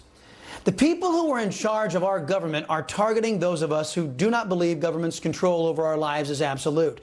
In other words, these people have more in common with Nikita Khrushchev and Chairman Mao than they do with George Washington and Thomas Jefferson. The attempt to outlaw pro-American conservatives, that's the shocking betrayal by permanent Washington that we bring to light in tonight's preamble. By now, you all know the story about the National School Board Association demanding the DOJ do something about concerned parents. These parents were righteously angry that GovEd is mandating masks, mandating vaccines, and teaching hate through critical race theory. Now, these thoughtful and well-reasoned objections were greeted as an act of domestic terrorism by the NASB in their letter to the failed Supreme Court nominee, Merrick Garland. Mr. Garland agreed, sicking the FBI on parents who would dare oppose government control over their children. The National Association of School Boards did say they were sorry for calling parents terrorists, but they did so after Joe Biden's administration appointed the left-wing extremist who called parents terrorists to a new position, the National Assessment Governing Board. From there, Viola Garcia will be able to do much more damage to our kids. You can bet she won't take too kindly either to parents trying to get in her way. By the way, Viola Garcia is from Texas, a red state. If this left-wing cancer can spring up from my beloved state, imagine what these leftists are doing in blue states. But government labeling you as a terrorist for reminding them that you're supposed to be the one in charge, it's only half of this. Biden's pals in permanent Washington are also sending messages to conservatives that their very lives and the lives of their family are in danger if they oppose the deep state. On January 6th of this year, Robert Lemke, age 35, of Bay Point, California, sent a text to the brother of Socialist Congressman Hakeem Jeffries. The text included a picture of a home in the brother's neighborhood. In the text, Lemke said, "Your brother is putting your entire family at risk with his lies. In other words, we are armed and nearby your house. You had better have a word with him. We are not far from his either. Already spoke to Jeffrey's son and know where his kids are," end quote. Again, that was sent on January 6th. Lemke was arrested on January 26th, 20 days later. It's a bit slow for my liking, but the anti-American leftists who now run the Department of Justice made sure that relatively swift justice was dispensed when someone threatened a socialist member of Congress. If real Americans worked at the Department of Justice, you would expect the same treatment when threats are issued at conservative Republicans, especially in the wake of a vicious attack from a Bernie Sanders supporter where he opened fire on unarmed Republican congressmen practicing on a baseball field, nearly taking the life of Congressman Steve Scalise.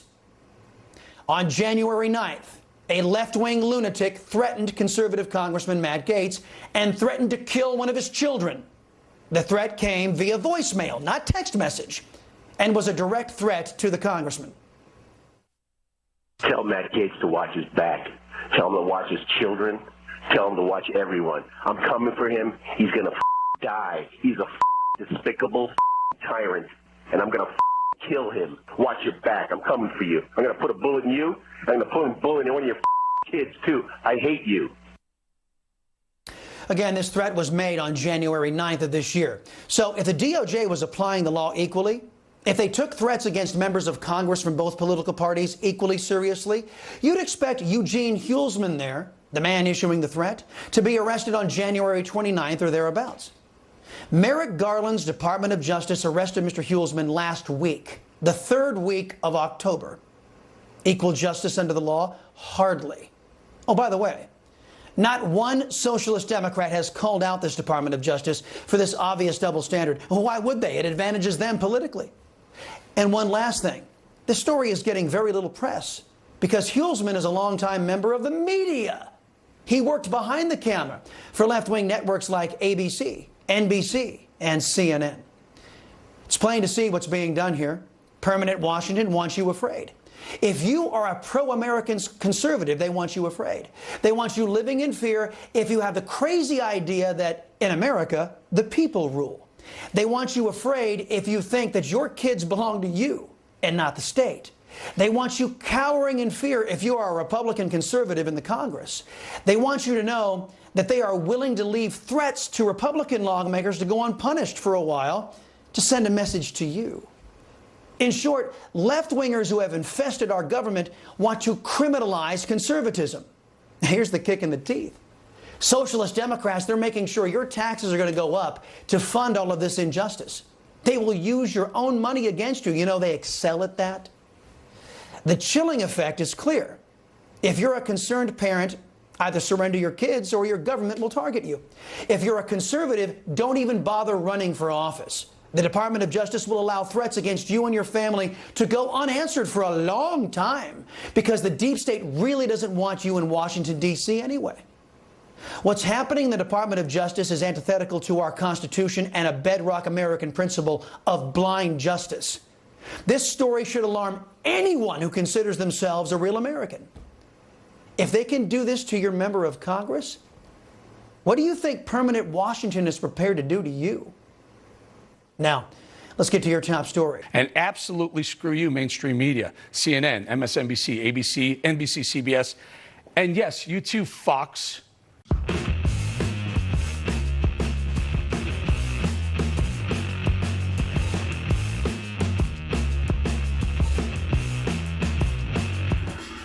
All right, so okay, so the Matt Gaetz story.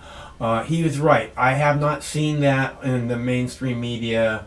I don't know anywhere. I didn't notice it on the Fox. I didn't notice it on the on any of the other channels, and I didn't notice it on the local either. So the Matt Gaetz thing is very interesting. That it's kind of that phone call was like something out of a horror movie, dude. What's up, caller? Hey, Mike. How are you doing tonight? Fine. Good. Should billionaires be taxed? Would I support a tax on billionaires? I mean, that's a silly question, I think. Of course. How about a 90%? How about a 99% tax on everyone who makes more than $1 billion a year? And it just goes back to the people. I feel good about that. I think it used to be like a 90% tax on people who made a lot of money. So in the United States, I believe it used to be 90% tax on people who made a lot of money. Pretty sure. Go ahead. So the richest, like, 2 or 3 people in the world, like Jeff Bezos and Elon Musk, income-wise, they make like less than $250,000 a year in income. They don't pay tax on their income. What they do is they have assets and they borrow money from banks and they live off of the loans that they get from banks. That's how they live. And then they pay the money back just right on time, and they don't really live off of a salary. They live off of borrowing off of their assets. That's how they live their day-to-day lives. And the rest of this is just garbage. Like, why people are allowed to accumulate this much wealth compared to what an average human being, i.e. worker, makes per year, it's ridiculous. And it's one of the reasons why so many people in this country suffer. And fucking tax the billionaires. I don't think billionaires should even exist, Mike. Yeah, well, it's easy to understand why you feel that way. At least for me, it's easy to understand. And when I hear about people making the kind of money that Elon Musk and Jeff Bezos are making, it just doesn't make any sense to me. I don't know how long people think it can go on like that, because every year they make, twice as much. So soon they're going to make all the money, people. Figure it out. A lot of the money is completely speculative, right? Like, I believe Tesla is the most valued automotive company in the world right now, which is absolutely ridiculous, right? Yeah. Because General Motors and, companies like Mercedes, or companies like Volkswagen, companies like Toyota. Yeah. These are multinational corporations with factories all over the fucking world that are established. Yeah, and showrooms and everything like that. Yeah, distributors they have the infrastructure in place way better than Tesla can. Way better than Tesla's even trying to get it. Go ahead. So saying that like Tesla is valued more than General Motors is just based on stock speculation. It's just based on the inflated price of Tesla stock, because people imagine they're going to make so much money because they think the stock is going to be, basically just popular. If it's a popular stock, people buy it. That inflates the price of the stock, and it isn't even a real reflection of what the fucking company is. Right. Like Facebook and Alphabet. Yeah. These companies, they basically own ideas, and then they profit off of those ideas without even having any. And that's what our whole fucking economy in this country has become. We don't make cars. We don't make computers. We don't make household appliances. We don't make anything. It's all just based, the money is made on gambling. It's just made on gambling in the stock market. And if you don't have money to start with, you're not allowed to play. It's not really a very fair system. And, I know people have said, well, all you are is a dissatisfied poor person. Too bad you're not fucking rich. Well, you can make that argument, and it just makes you look like an asshole, and it makes you look stupid. It has nothing to do with me having envy. Oh, I wish I was that person. And I don't even have to fucking explain why that is the case. That is just a ridiculous argument. Fact of the matter is, it's not fair. All these people in America help create our society, and everybody deserves some form of compensation. We don't need to be compensating the owners of these companies 1,000 times greater than an ordinary worker. That is fucking absurd. And anybody who justifies that is just justifying greed. That was your subject. That was your topic tonight, Mike, and that's why I started with that, just from the side. Yeah, I don't understand the billionaires. I like I said, like why I don't like Donald Trump isn't because of his politics. It's because he grew up with everything. He could make anything happen in the world with all this money, and instead of actually doing life-changing work, earth-changing work, when you have all that money, like I'm saying, if Jeff Bezos wanted to save the orcas in Puget Sound, he could do that all by himself. But that's just not even on his priority list anywhere. His radar, which goes out way far. What's that? Jeff Bezos and Bill Gates both, just by kicking down money, either one of them could eliminate, for all intents and purposes, hunger in the world. In other words, everyone in the fucking world could have something to eat tonight if those two people kicked down money to help that happen. So it's just a question of what our priorities are. And we have this narcissistic culture, Mike, where we worship celebrities and we worship the powerful, and everybody wishes they were rich. Not everybody, that's a generalization, but many people do. And they get butt hurt when you tell them that the system is wrong. What the fuck are you talking about? This is a wrong system. You could be rich. What are you talking about? With this real fucked up attitude. And, the whole point is, I want to live in a world where nobody can be rich. And I mean that. I want to live in a world where we don't rely on two people to fix world hunger. I want to live in a world where where world hunger is important to everyone, And yeah. Because I think, honestly, it'd take everyone to actually fix a problem like that. If you put it on somebody like these two people, right? Then this whole fucking infrastructure is built, and all that infrastructure just sucks money out, more and more. But if everybody in the world is about ending world hunger, there wouldn't be any hungry people tomorrow. If it was depend on Bill Gates and fucking Bezos, then it's gonna take fucking a decade to get the infrastructure in place and blah blah blah blah blah. Yeah, and their marquee programs. I mean, like Elon Musk with Tesla is cars, and SpaceX is rockets. And other Tesla is cars, and Amazon is what? Distribution, transportation, the whole system of distributing goods from one place to another.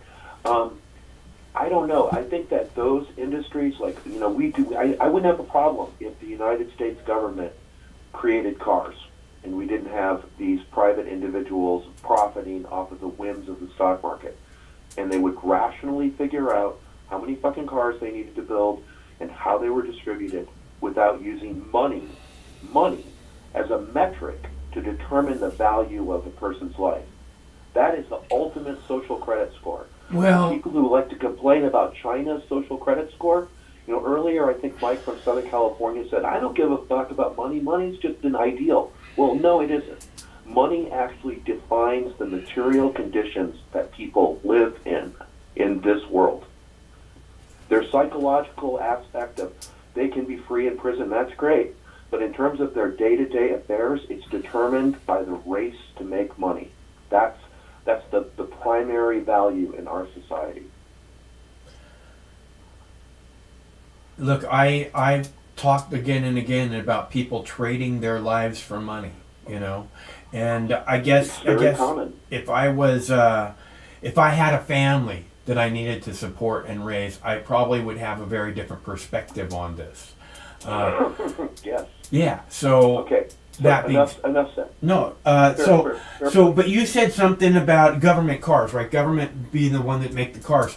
I think that it's not so much government needs to be the one that makes the cars, as that government needs to stop subsidizing car manufacturers, like they subsidize the pharmaceutical industry and the petroleum industry. Yeah, they have to stop that. And then what will happen is the actual price of the cars will be like double, right? So then it will be a matter of, okay, is this really that big a priority for me to get a brand new car this year when we just got one 3 years ago? You know what I mean? I don't have a problem with government interfering with the marketplace, Mike, if it benefits the people. But often the government interferes in the marketplace to fuck the people over. Like, I'm just going to use this as an example, the vaccinations. Like, literally, this is a boondoggle, right? Huge benefit for windfall for the pharmaceutical industry. It's like they just got free, 300 million customers for this experimental product, and that in that way the government is benefiting the market, right? So I don't know, I don't know. I mean, in some instances, I think government regulation is good, but then we also have to look at how the government subsidizes corporations. I don't know. Look, it's not that I'm against the government taking over companies, not the car manufacturing companies, but I think that all the petroleum industries should be immediately seized. The coal, all the energy manufacturing facilities, like the petroleum, the coal, all the fossil fuels should be immediately seized. The natural gas, no more. The people of this country own this. The people of this country own our natural resources, not some goddamn corporate conglomerate. Including the forest, right? Yeah, absolutely.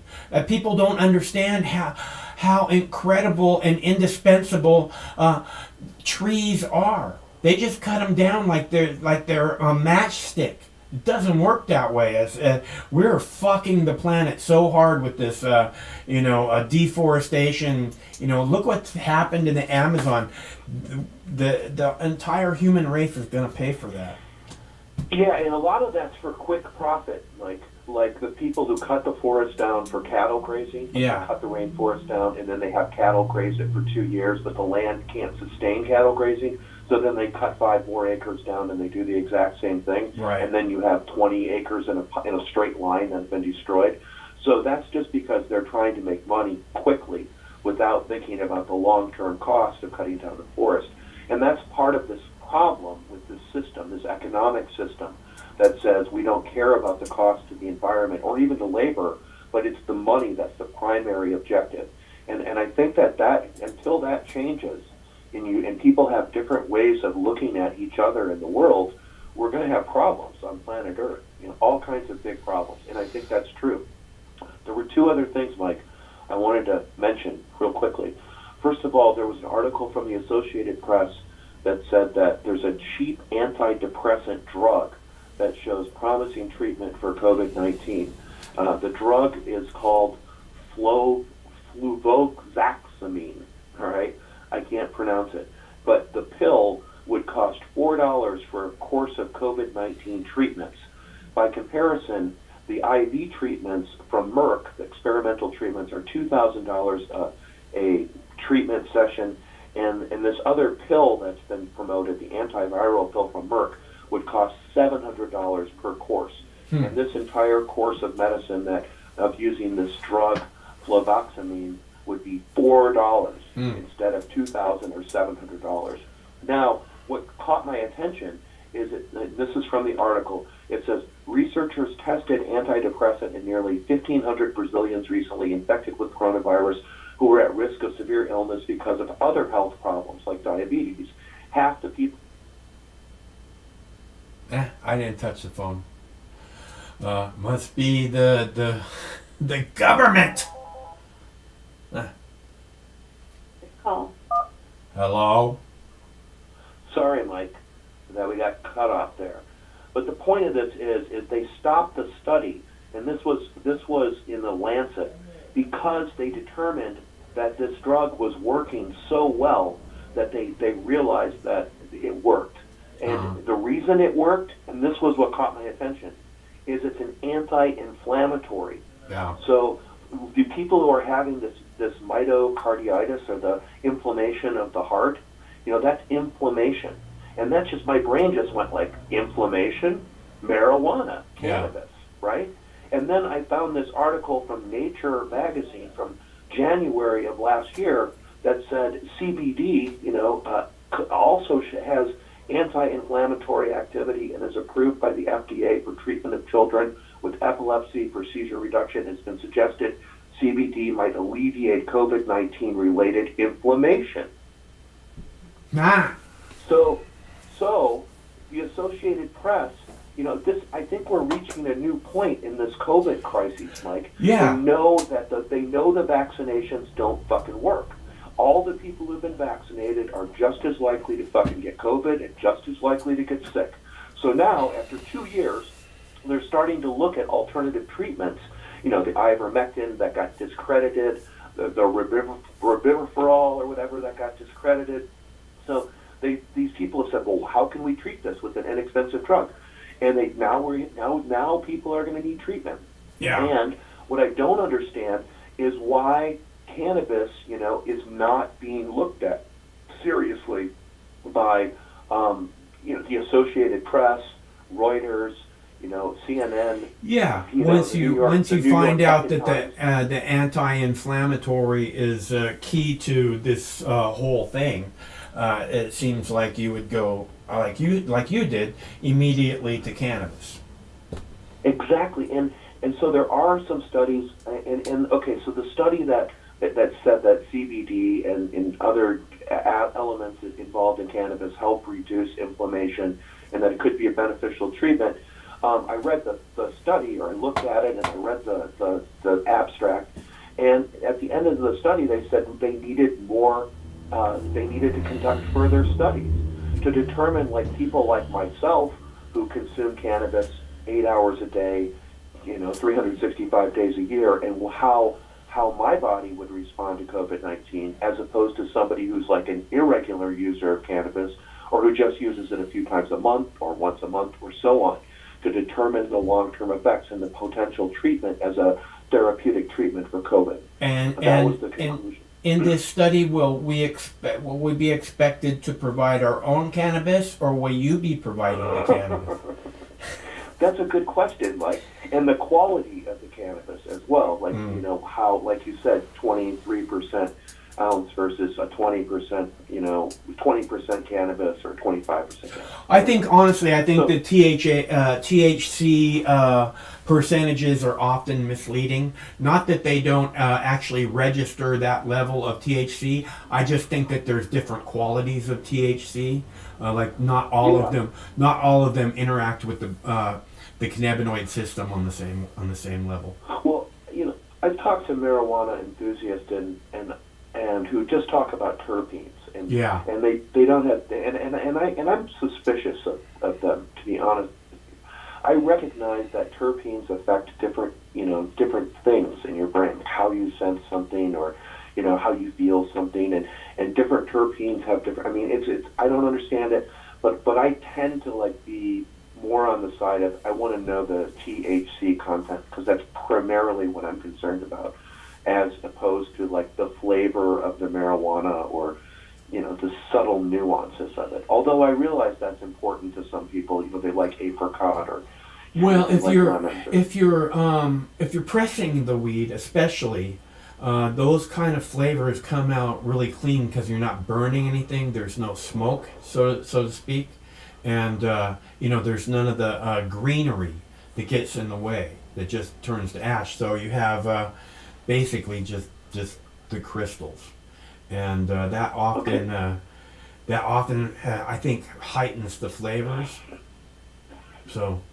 The last story I want to share, and I'll be brief. This is from Marijuana Moment, Mike, and it says the DEA, the Drug Enforcement Agency, proposes dramatic increase in marijuana and psychedelic production in 2022, calling for 6,300% more increase in MDMA research alone. And I didn't know that when colleges and when research labs do research that they have to get permission from the DEA, in order to do their research, but that is the case.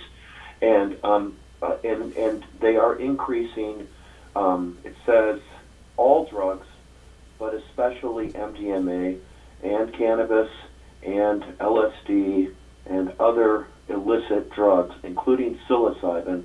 It says it would double the amount of marijuana extract, psilocybin, and psilocine, quadruple mescaline, quintuple DMT. What especially stands out is MDMA. The agency is proposing an enormous 6,300% boost in the production of that drug from just 50 grams in 2021 to 3,200 grams, throughout the whole country in the following year, as research into its therapeutic potential continues to expand. LSD would see a 1,100% increase up to 500 grams of the potential psychedelic. Marijuana would get a 60% boost under the DEA's proposal, up from 3.2 million grams in 2022, up from 2 million grams last year. So the reason I'm mentioning this is that a lot of people recognize the potential profit, right? Let's just be fucking honest. Yeah. From using these illicit drugs. And they cannabis want to is try not none of those. I mean, I'm not sure what illicit means, what the definition is. But Okay. I would not consider those to be illicit. I don't think.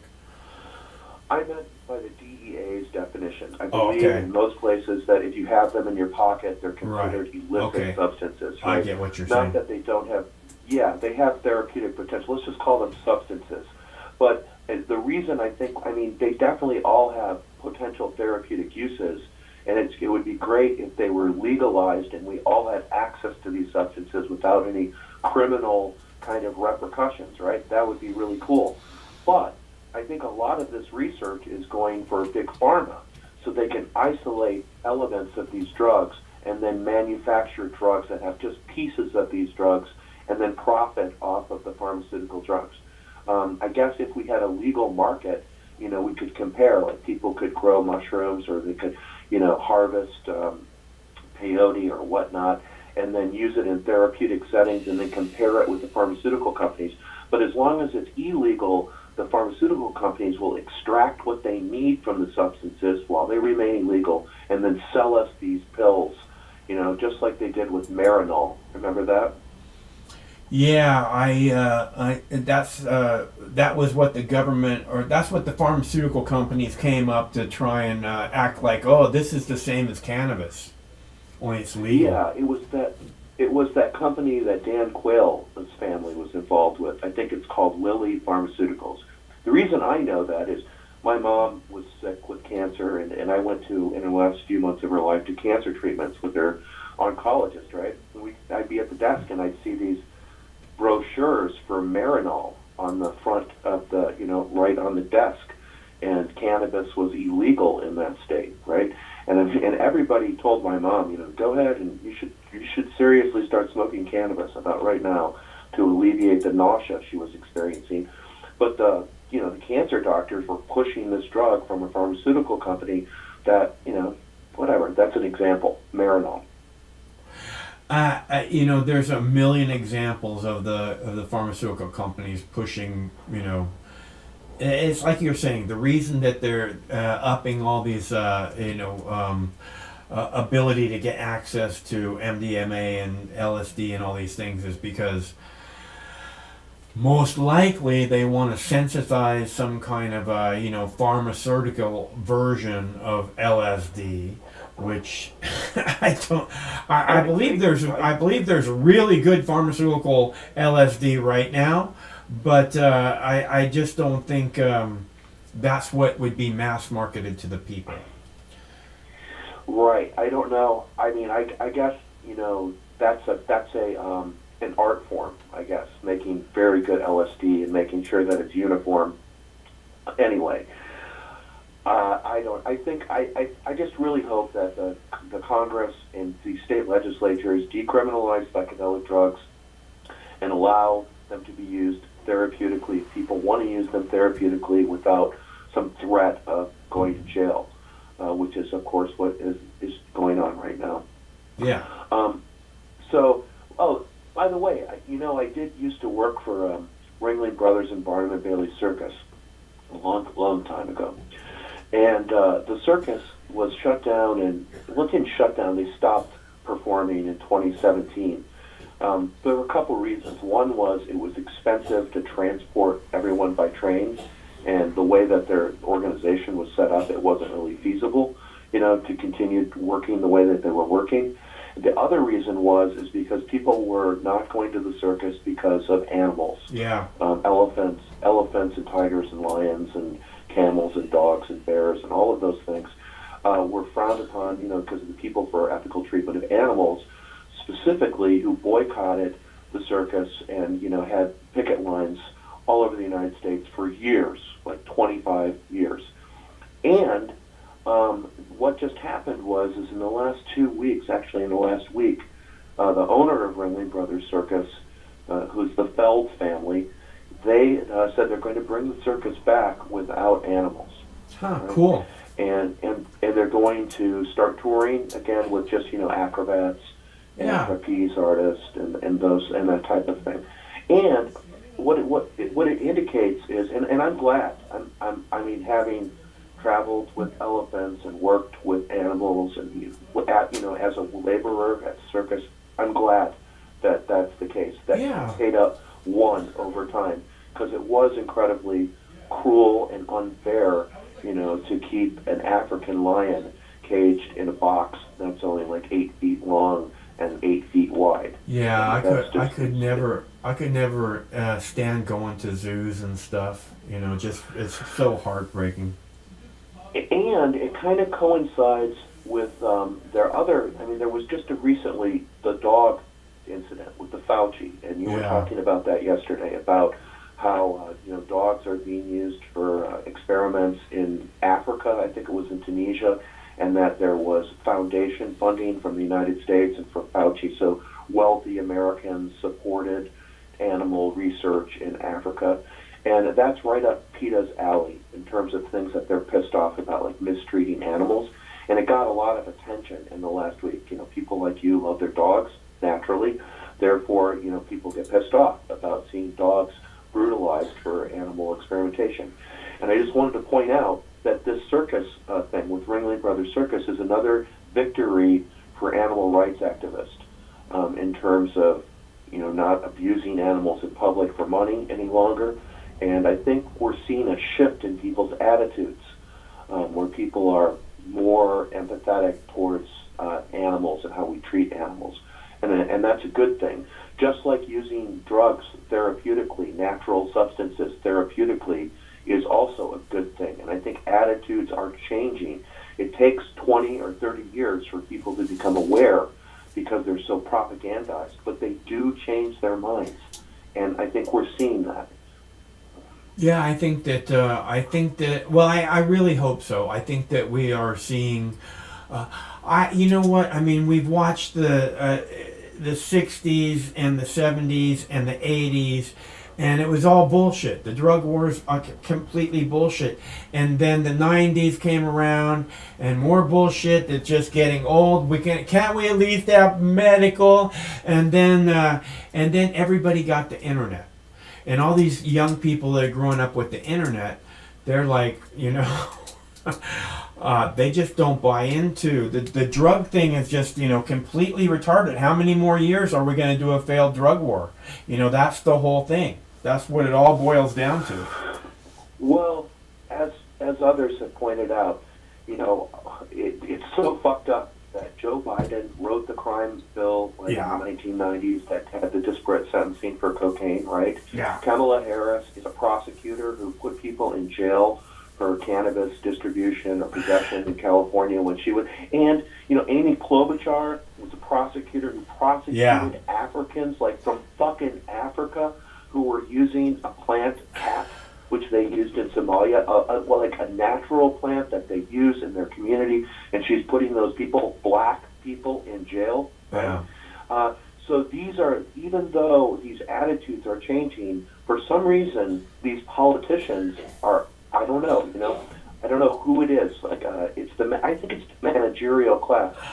A lot of times you say, we are to blame, and I understand what you're saying, because we're all brainwashed and you know, we're all indoctrinated, and we have to go to work, so we're tired, you know, and we don't really have the time to do the research. But there's another group of people, and I would say they're like the 10 to 15%. Like, they have money, they are informed, they make the decisions, and they know damn well that they're not doing good in the world, but they're making money and getting status off of promoting evil. And I would put those people, Joe Biden, Kamala Harris, and Amy Klobuchar, in that club of people who are actually promoting bad things, you know, for status and money. The whole government, dude, it's all that way. But yeah, Amy Klobuchar is a horrible human being. I mean, right up there with Liz Cheney. You know, maybe not all the way up there with Liz Cheney, but that kind of horrible human being. Yeah. So, well, this last week was the anniversary of Paul Wellstone's plane crashing in 2002, and there was an article at Covert Monthly magazine, which has a lot of articles about whatever the intelligence community, things of that sort. It's been around for a long, long time. And the article was about whether or not Paul Wellstone was assassinated, and whether his plane crash was an accident or intentional. It's Senator Paul Wellstone, in case anybody's wondering. Yeah, who is probably the last one of, if not, you know, you could argue Ron Paul, but they're one of the very last people in the Congress who was independent and actually gave a shit about people. And questioned the events of 9/11. Questioned the events of 9/11, was against the Iraq War, went to Colombia to investigate drug trafficking and corruption in Colombia. You know, Colombia is an ally of the U.S. He never wanted anything like that. He was generally a good person. He was a professor of politics at like a small college, and ran a grassroots campaign where his opponent spent 7 times more money than he did, and he still won. And there's a lot of speculation that he was murdered. And that's what this article is about. And Amy Klobuchar, of course, is a senator from Minnesota. He died in a small plane crash, a very suspicious small plane crash. That's right. And and the details are in that article at Covert Monthly magazine if people are interested. And on that note, I'm going to continue listening to the rain and to your program. Is it raining? I didn't see the rain yet. I have to check. It's supposed to rain really hard for the next 3 days, dude. Better get ready. It's raining here. That's a fact, and it's going to be a wet winter. That's also a fact. And yay! I love wet winters! Wet winters are my favorite! Oh, the East Coast and in the upper Midwest.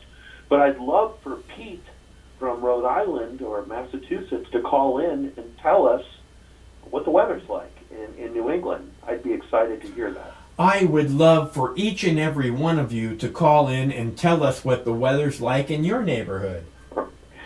Okay, on that note, I'm going to split, Mike. Have a great night, and it was nice talking to you. All right, nice talking to you too. Talk to you later. Mm-hmm. Yeah, peace.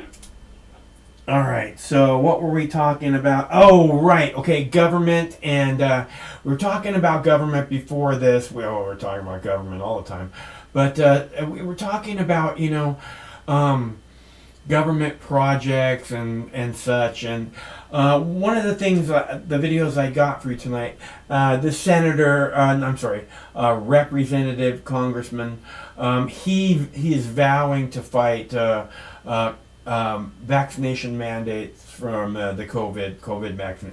He's vowing to fight that, which I don't know what's being talked about, but I'm vowing to fight it too. But he's talking here about food stamps, right? And how food stamps are somehow keeping people from working, and that's not what they're intended to do.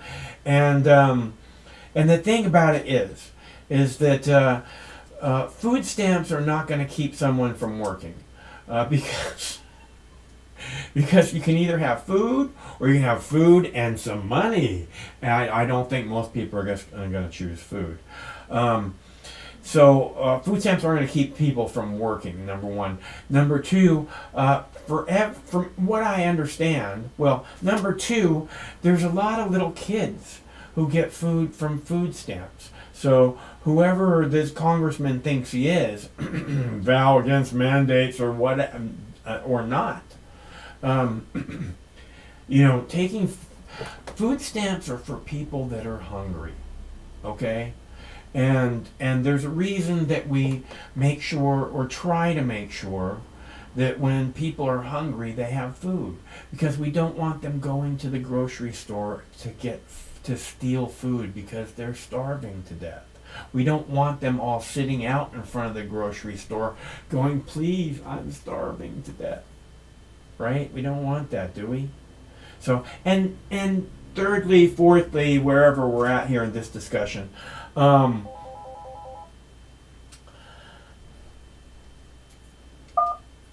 on. The food stamps, from what I've read, every dollar of food stamps that goes out into the community brings back $1.69 in tax-like revenue. So when the people who receive food stamps go to the grocery store and spend that money, that means that helps to pay for a box boy, helps to pay for a lot of things. It helps to pay the retail, it helps to pay the trucking, all these things. And what the country gets back in return is $1.69 for every dollar in food stamps, from what I understand. What's up, caller? Hey, what's up? I'm just doing this thing that I do. Awesome. So, what's going on? I am just doing this thing that I do. So listen. Uh-huh. I want you to answer a question for me. Uh-huh. Why are all my lefty, quote-unquote, friends in Facebook block me?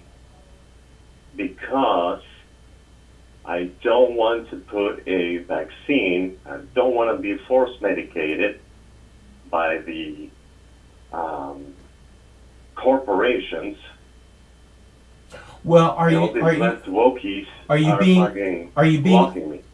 outspoken on your Facebook about it? Yeah. Okay, well, see, that's why people are blocking you. That's why I'm answering your question. That's why people are blocking you, because. So I should be blocked.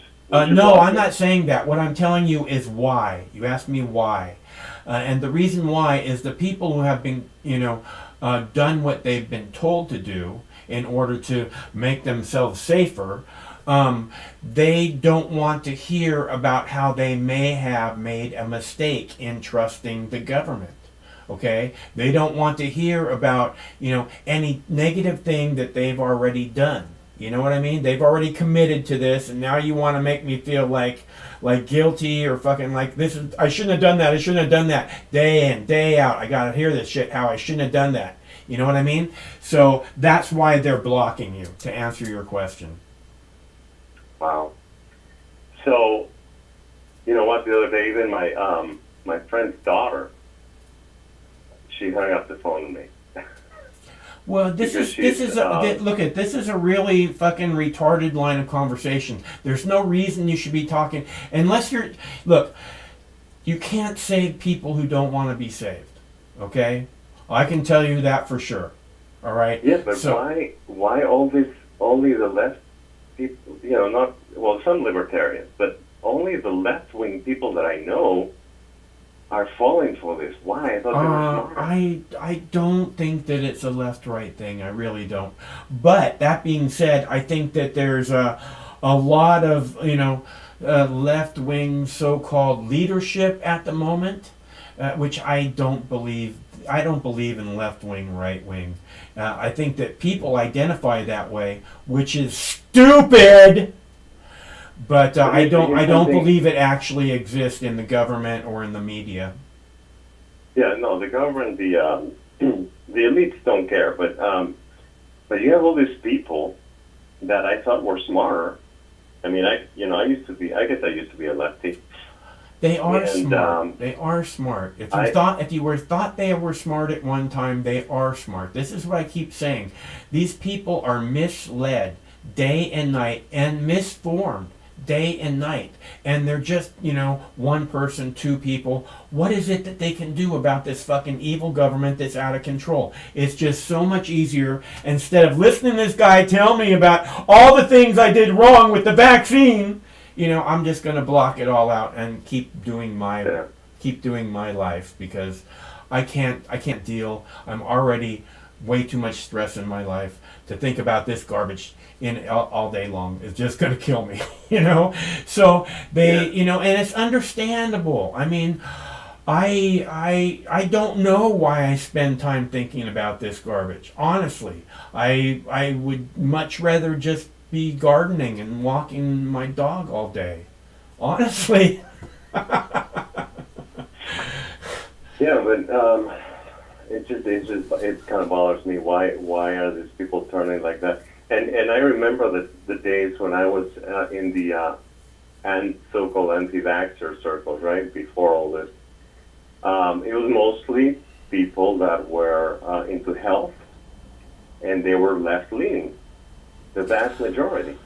I understand what you're saying. A lot of the people before this whole COVID thing came up, a lot of the, I hate to call them left, because it's an illusion, right? There really isn't left people and right people. They're just people.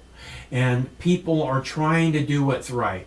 And these people see things a little bit differently than those people. It doesn't mean that they're over there and you're over there. You know what I mean? They're just people who interact every day. And if they're not talking about some, look, this plague thing, it's about to be over, okay? I mean, the vaccine thing's probably not, but the plague thing's about to be over. So just stay cool a little bit longer, and and you won't lose the rest of your friends. Well, I don't know if they were truly friends to begin with, but at least I could speak to them, before. Mm. And the thing that my friend's daughter really got upset over was that I called her on the fact that she was supporting all this corporations. She wouldn't even accept the fact that the vaccine didn't go through its proper look testing. again. See, this is the whole deal. Is that number one, the whole medical thing is like this really, private. I have to, it's my choice, my body, all that stuff, right? And if you keep bringing it up and kind of acting, no offense, like you're some kind of an expert, and I'm not particularly talking about you, this is what goes on all day long, because I don't know, it's some kind of a social media thing or something that makes people have these kind of conversations all day. The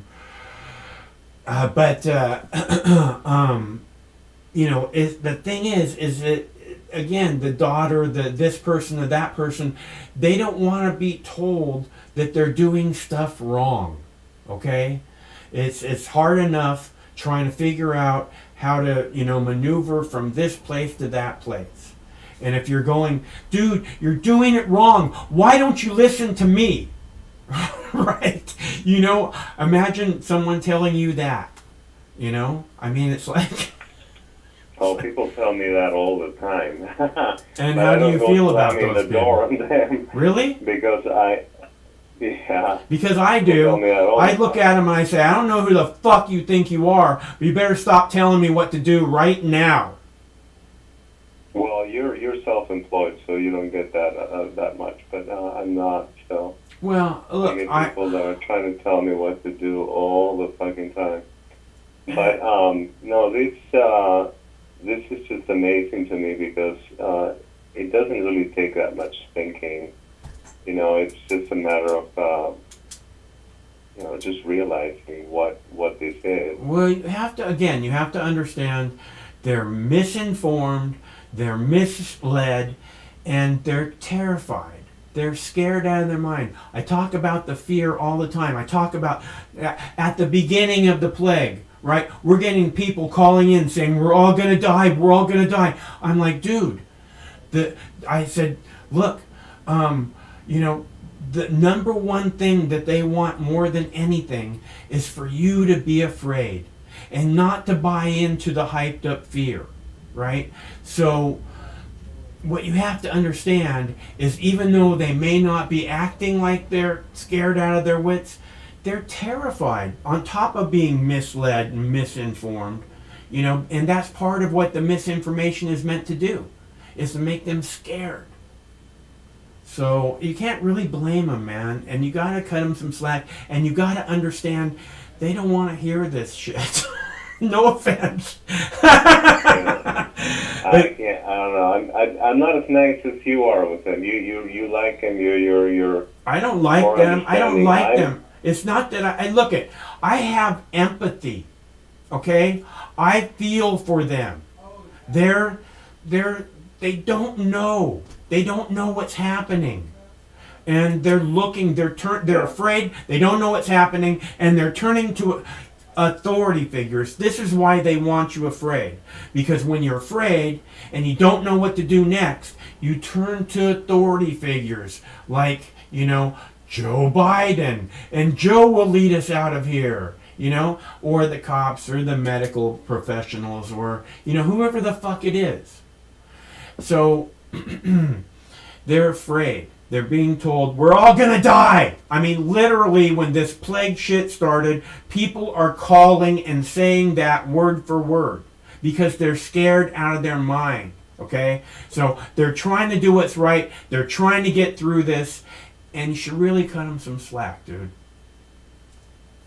So anyways, what do you think about this this mandate, which never materialized, with the speech, the Biden speech in I think it was August or early September, that he's a corporation, so if 100 employees or more, you're going to have to get vaccinated.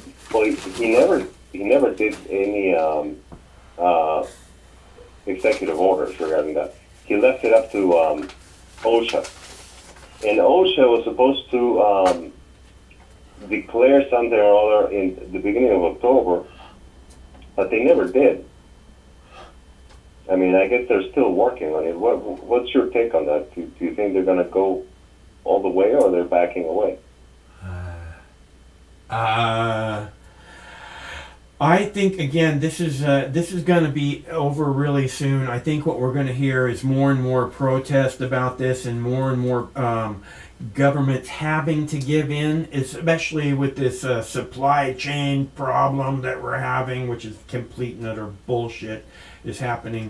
It's not a supply chain issue. It's we're not going to let you work, and people are going, okay, let's see what happens when we don't work. It's a really good fucking plan. It's just I don't know. These people are completely out of control when it comes to, I'm the boss of you. This is what I keep saying. People don't want to hear that. They don't want to hear I'm the boss of you. And I hear you when you say that, it's because I don't work or whatever. But it's not, it's, I don't, I had one boss, probably one of my last boss, right? And she was yelling at me. She's yelling at me. And I looked at her and I said, hey, just because you signed my paycheck does not give you the right to yell at me.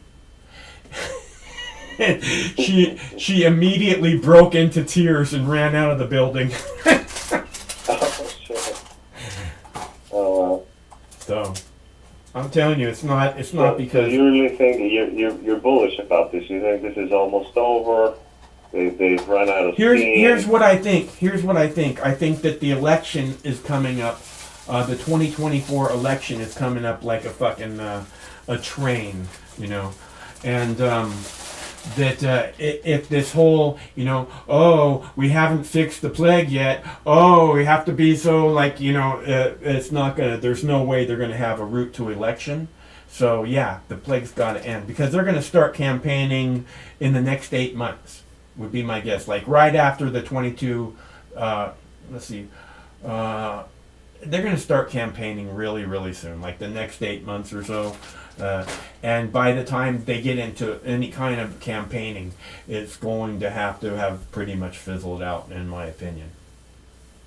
I would say it's the opposite, because they used this fake flu to steal the election the last time. So why did they stop? I'm not going to disagree with you about that. I think a lot about that, so it's entirely possible. I just think that during the whole campaigning, right? See, it's one thing to use this to kick somebody out of the White House. It's another thing to use this to keep somebody in the White House. You know what I mean? Yeah, well, we'll see. I mean, it's the 2022 elections are coming up, the midterm, and we'll see what kind of hell breaks loose, because I think a lot of people in the right realize finally that they have to be active politically, right? They have to be in the voting areas, observing and all this shit. So I think there's going to be a lot of people from that side. Well, I think there's just a lot of angry, disappointed people out there, and hopefully that will drive to be a lot of people, looking for change. Not that that's a good thing, but it is inevitable. So, listen, I gotta take a break. I gotta take a break, bro. I think you're being too bullish about this. Bullish about what? I think you're being too positive. I think you have to look. You have to be a little bit more objective. I don't think this thing is going away. Look at if you're talking about, I need to look at people more as if it's their fault, that they're sheep, that this is. Look, they have their own lives. They're afraid. They're overworked. They're misinformed and they're misled. They're misinformed by everyone. Everywhere they turn, they're misinformed. So it's confusing, and they're afraid. They're so afraid, dude.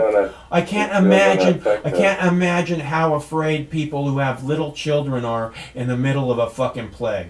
Okay? Yeah, these poor little lambs that we're supposed to feel sorry for are gonna get us killed. Yeah. You know, they're gonna destroy. They're gonna allow these people to take away all our freedoms. Look at Australia, man. Australia's still fucked. When is this going to be? There's no one who got sick out there. I'm telling you, it's okay. Listen, I gotta take a break. I hear you. Thanks a lot for calling, and call back anytime. Okay. Mm-hmm. All right. So I want to. What do we got here? What do we got here? Let's see. We have, I don't know what we played yet so far. I'm not keeping track properly. I think we played that one. Did we play the food stamps one? I don't think we played the food stamps one. Now, again, I was talking about food stamps a minute ago, and I was saying that we give food stamps to basically desperate people, and that this representative congressman is saying somehow that people are not working because they're getting food stamps. People get I don't know how much people get, but it'd be my guess that they get less than enough to survive on. So I'm quite certain that they'd much rather have food to eat or a job that pays money, so they have money and food to eat.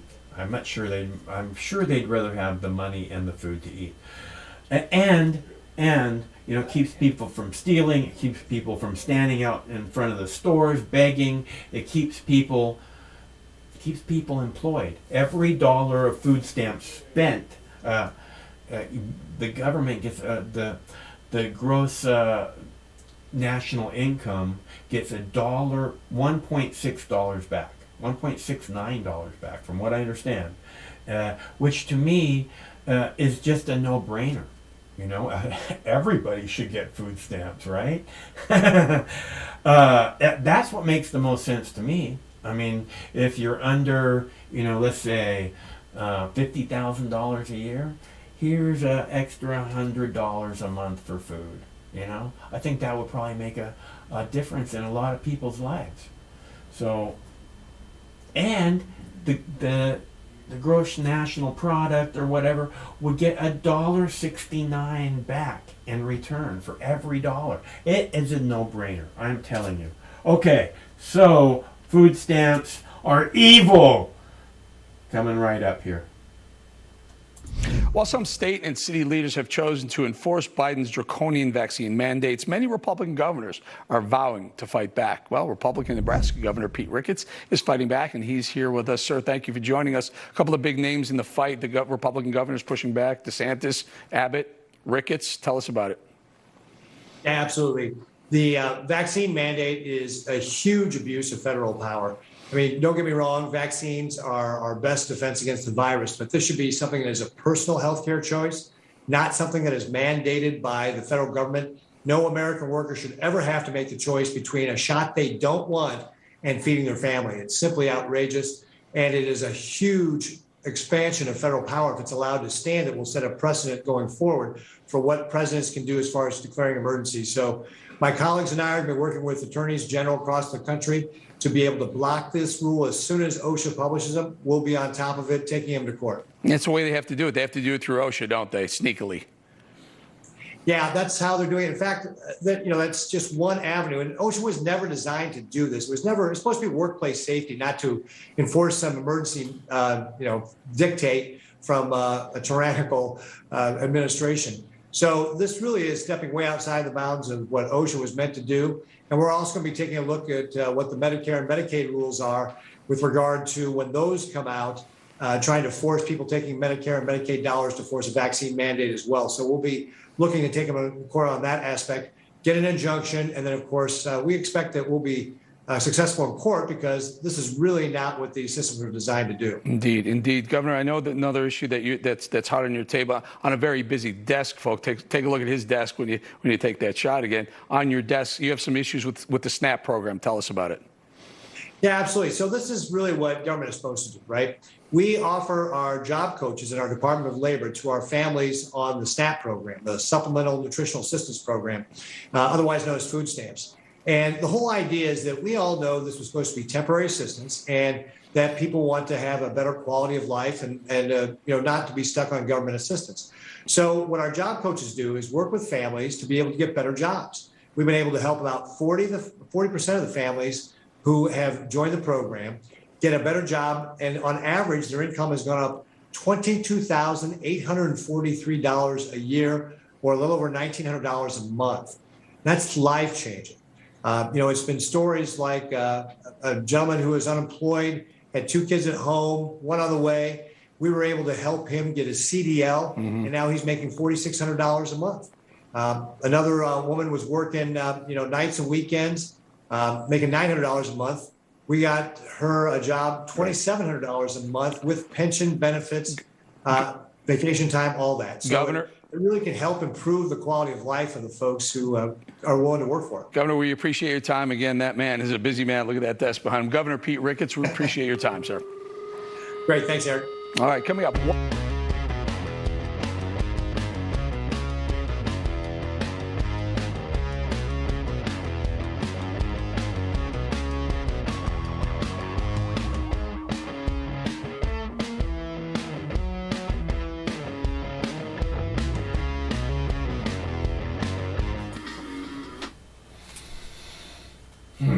All right, so I think I have like 2 more videos. Did I play the Sheriff Troyer one? I think I talked about it, but I didn't play it. I want to play it. Did I play the one with the puppies? And I was like, yeah, I played that one. I'm gonna play the Sheriff Troyer video before we get out of here because I think it's really important. And I talked about this numerous times, so I just kind of want to give you an update.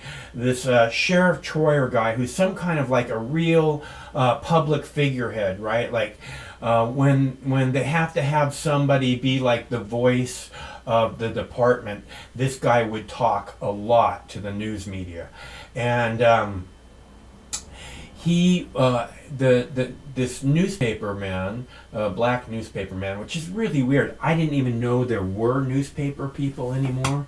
I don't think I've ever seen one come through our neighborhood. So anyways, this newspaper man, black newspaper man, was delivering papers in his neighborhood, and it sounds like he delivered one to him, and then this cop says that he calls the police, and he says this suspicious black man just threatened to kill me in my neighborhood out in front of my house. And he says, I'm blocking his car, which the guy sounds drunk on the phone. I'm blocking his car, which is like, yeah, that's what I'm going to do to someone who just threatened to kill me. He's in a car, I'm in my pajamas and slippers. I'm going to block the car. I don't know, maybe he had a gun out. That being said, he says this man just threatened to kill me, right? He's this big, high-profile sheriff dude. It's a black guy, and like 10 cop cars show up, right? And these guys' adrenaline gotta be just pumping. You know, I've said many times the police are adrenaline junkies. So when they get something, you know, and they punch their fucking cars, it's because they live for that fucking adrenaline rush, right? So, so this sheriff, high-profile sheriff, calls this, says this guy just threatened to kill me, and all these cops show up, and in my opinion, he was trying to have that guy killed, because we've heard that scenario a lot, right? Some black guy minding his own business. He's a newspaper delivery guy, literally minding his own business.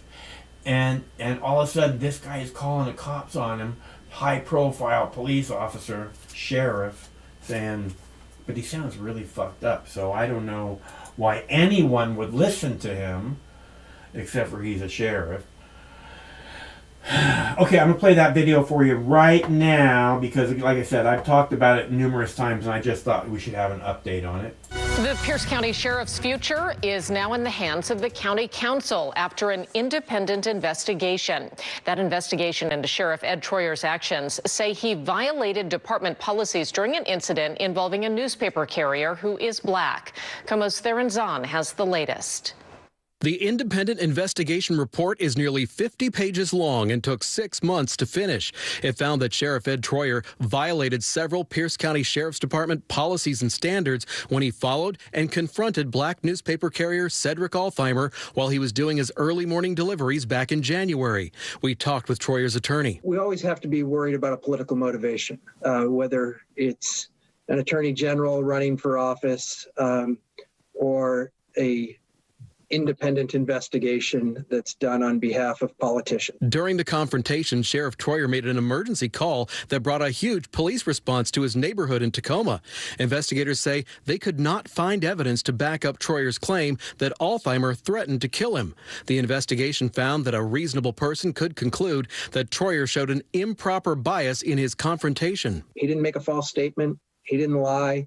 And we look forward to a jury hearing all of the evidence. Last week, Altheimer's attorney filed a federal lawsuit saying Troyer violated the carrier's constitutional rights, saying, quote, Mr. Altheimer has had to make life-changing alterations to both his work and personal life because of the trauma he faced as a result of the stalking and the police detention caused by Sheriff Troyer's false accusations. Theron Zahn, Como News. The independent investigation is not the only issue for Sheriff Troyer right now because of what happened that night. There was also a criminal investigation that was done by the state attorney general's office that led to Troyer being charged with 2 misdemeanor counts of false reporting.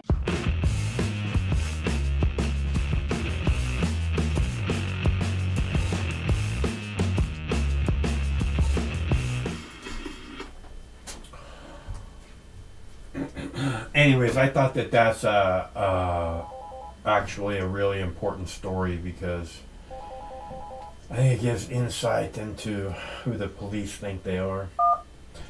Hello, caller. This is the Internet Police, and you need to be careful about how you say that word, newspaper, because it might be come across as racist.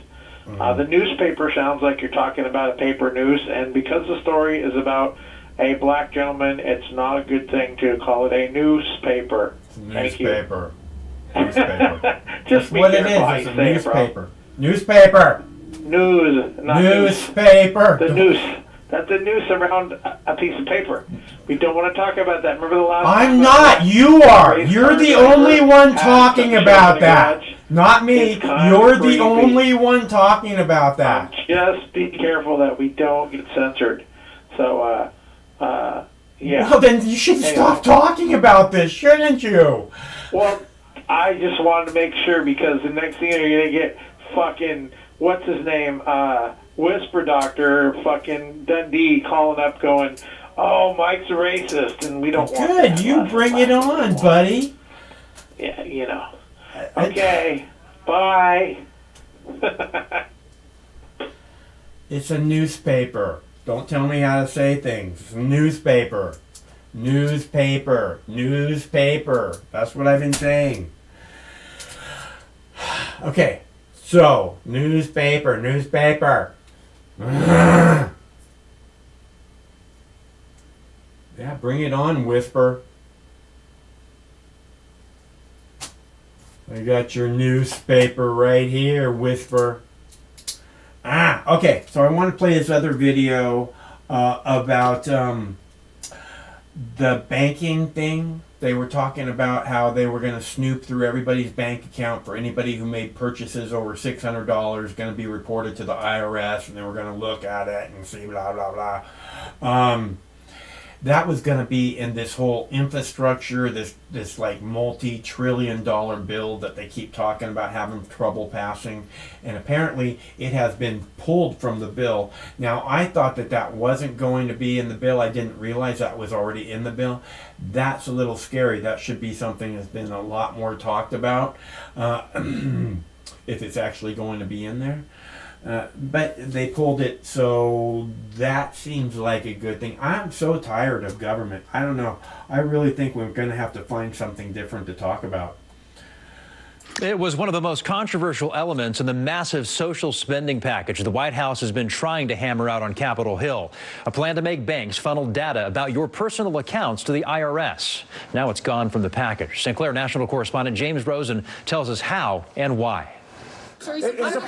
Senator Joe Manchin waved off questions Wednesday about whether President Biden is moving closer to the West Virginia Democrat in the long-running negotiations over a $1 trillion spending package. We've got the right person at the right place at the right time. Let's work with him. But as the party's leading centrist, Manchin has lately worked to trim the progressive president's sails. The latest example, the administration's proposal to beef up enforcement at the Internal Revenue Service by requiring banks to notify IRS of total inflows and outflows for all accounts with a minimum balance of $600. Democratic leaders offered to raise that figure to $10,000. To hear Manchin tell it, he personally persuaded the chief executive to abandon the whole scheme. The president and I had this conversation, and I said, do you understand how messed up that is? I told him, I said, Mr. President, I don't know what happened. This cannot happen. It's screwed up. But we're sitting there and all the staff is around. They were all looking at each other back and forth. Who in the hell did this one? So he says, I think Joe's right on that. So I think that one's going to be gone. And with it, the $250 billion in revenue the Treasury Department estimated the proposal would have brought in. White House Press Secretary Jen Psaki was asked Wednesday afternoon whether Manchin's account of his conversation with the president was accurate. We'll let Senator Manchin speak for himself, but what I would note here is it's not the president giving up or taking anything. The president is trying to unify a path forward between a range of members in Congress. The fate of the IRS measure reflects the unusual dynamics when the Senate is divided 50-50, and a figure like Senator Manchin appears to wield exceptional influence. In fact, in such a situation, as Mr. Biden remarked in his CNN town hall last week, every one of the Democrats becomes a president.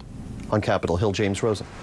Terrorist group ISIS-K could develop the capability to launch foreign attacks within 6 to 12 months and hit us here in the U.S. That's according to the Defense Department's Undersecretary for Policy, Colin Kahl. The intelligence community currently assesses that both ISIS-K and al-Qaeda have the intent to conduct external operations, including against the United States, but neither currently has the capability to do so. We could see ISIS-K generate that capability in somewhere between 6 or 12 months. So that's shorter than the 6 to 36 month time frame previously suggested by the chairman of the Joint Chiefs of Staff, General Mark Milley. So ISIS-K, now responsible for the deaths of 13 U.S. service members and 170 Afghans in that recent suicide bombing. In addition, Call says terrorist group al-Qaeda could develop foreign attack capabilities within a year or two.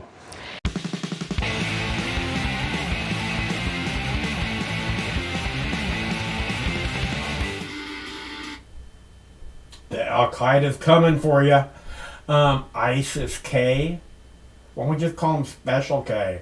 Special K is coming, and they have the ability and the intent to hit us all.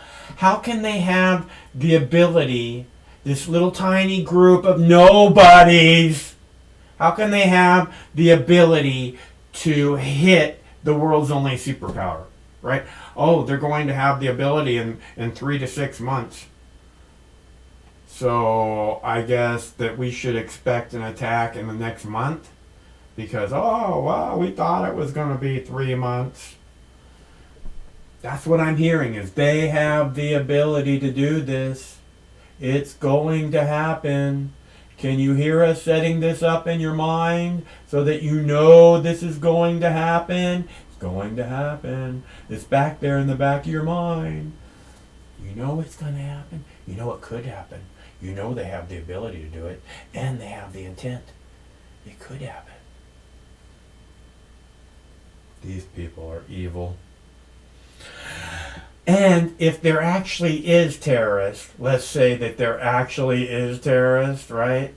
I know. Let's just have an open southern border where they can all walk across for the last fucking 20 years. Oh yeah, the Al-Qaeda's coming to get us.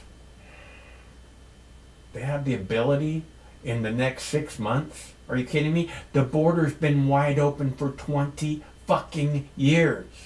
Why don't they have the ability right now?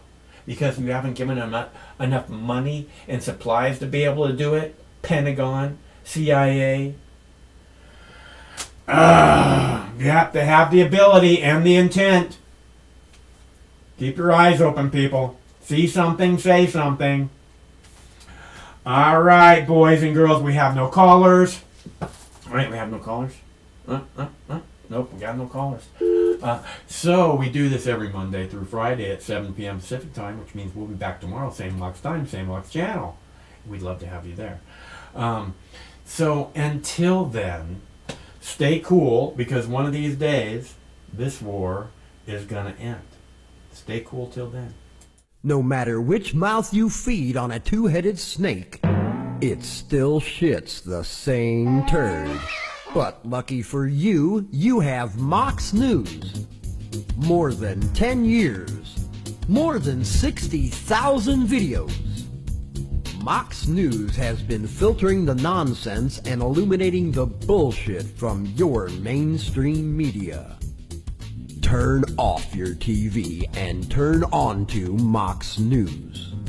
For over a decade, documenting the socio-political events that have etched and carved the pathways that define today's modern mess, Mox News has been providing clarity while faithfully bringing you today's relevant stories 100% commercial-free and subscription-free.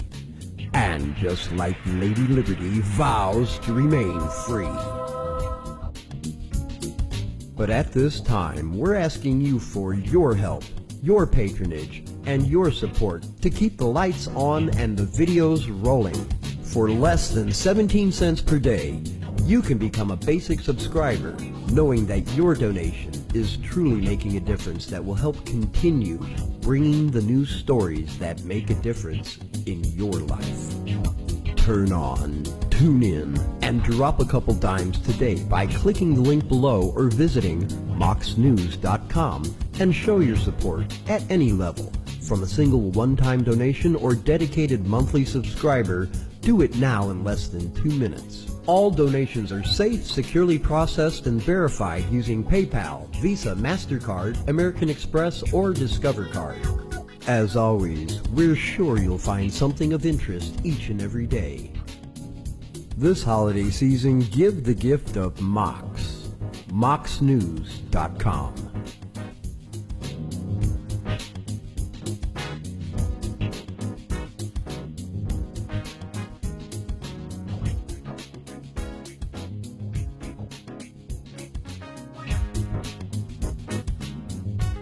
I mean, this coalition of misfits, and they cobble together and they don't attack each other. They stay united. I wish the coalition of misfits, and they cobble together and they don't attack each other. They stay united. Coalition of misfits, and they cobble together and they don't attack each other. They stay united. Coalition of misfits, and they cobble together and they don't attack each other. They stay united. Coalition of misfits, and they cobble together and they don't attack each other. They stay united. Coalition of misfits. Sometimes life can be a little overwhelming. Sometimes the weight of the world can be too much to bear. Sometimes you need to stop worrying and take a deep breath. Sometimes you need cannabis. Introducing Brightside, high-quality cannabis delivered right to your door. Brightside offers an extensive menu of strains and products to meet your needs. Choose the experience you want, and we'll send you the dankest herb, the real sticky icky, some top-shelf marijuana. If you like what we send you, keep the whole jar. We'll even include some nugs for you to blaze. As part of Discovery, you'll get to try new strains and products. Side effects may include euphoria, increased appetite, uncontrollable giggles, elevated sensitivity to musical dopeness, and reduced anxiety. Tetrahydrocannabinol may also induce feelings of existential well-being and relentless optimism. With a Brightside subscription, you can get it once a month, once a week, or whenever you want, all at a price you'll like. And yes, this is a real company. Do you know who I am? You're the wizard. Ask your doctor if cannabis is right for you. It probably is. Keep it Brightside.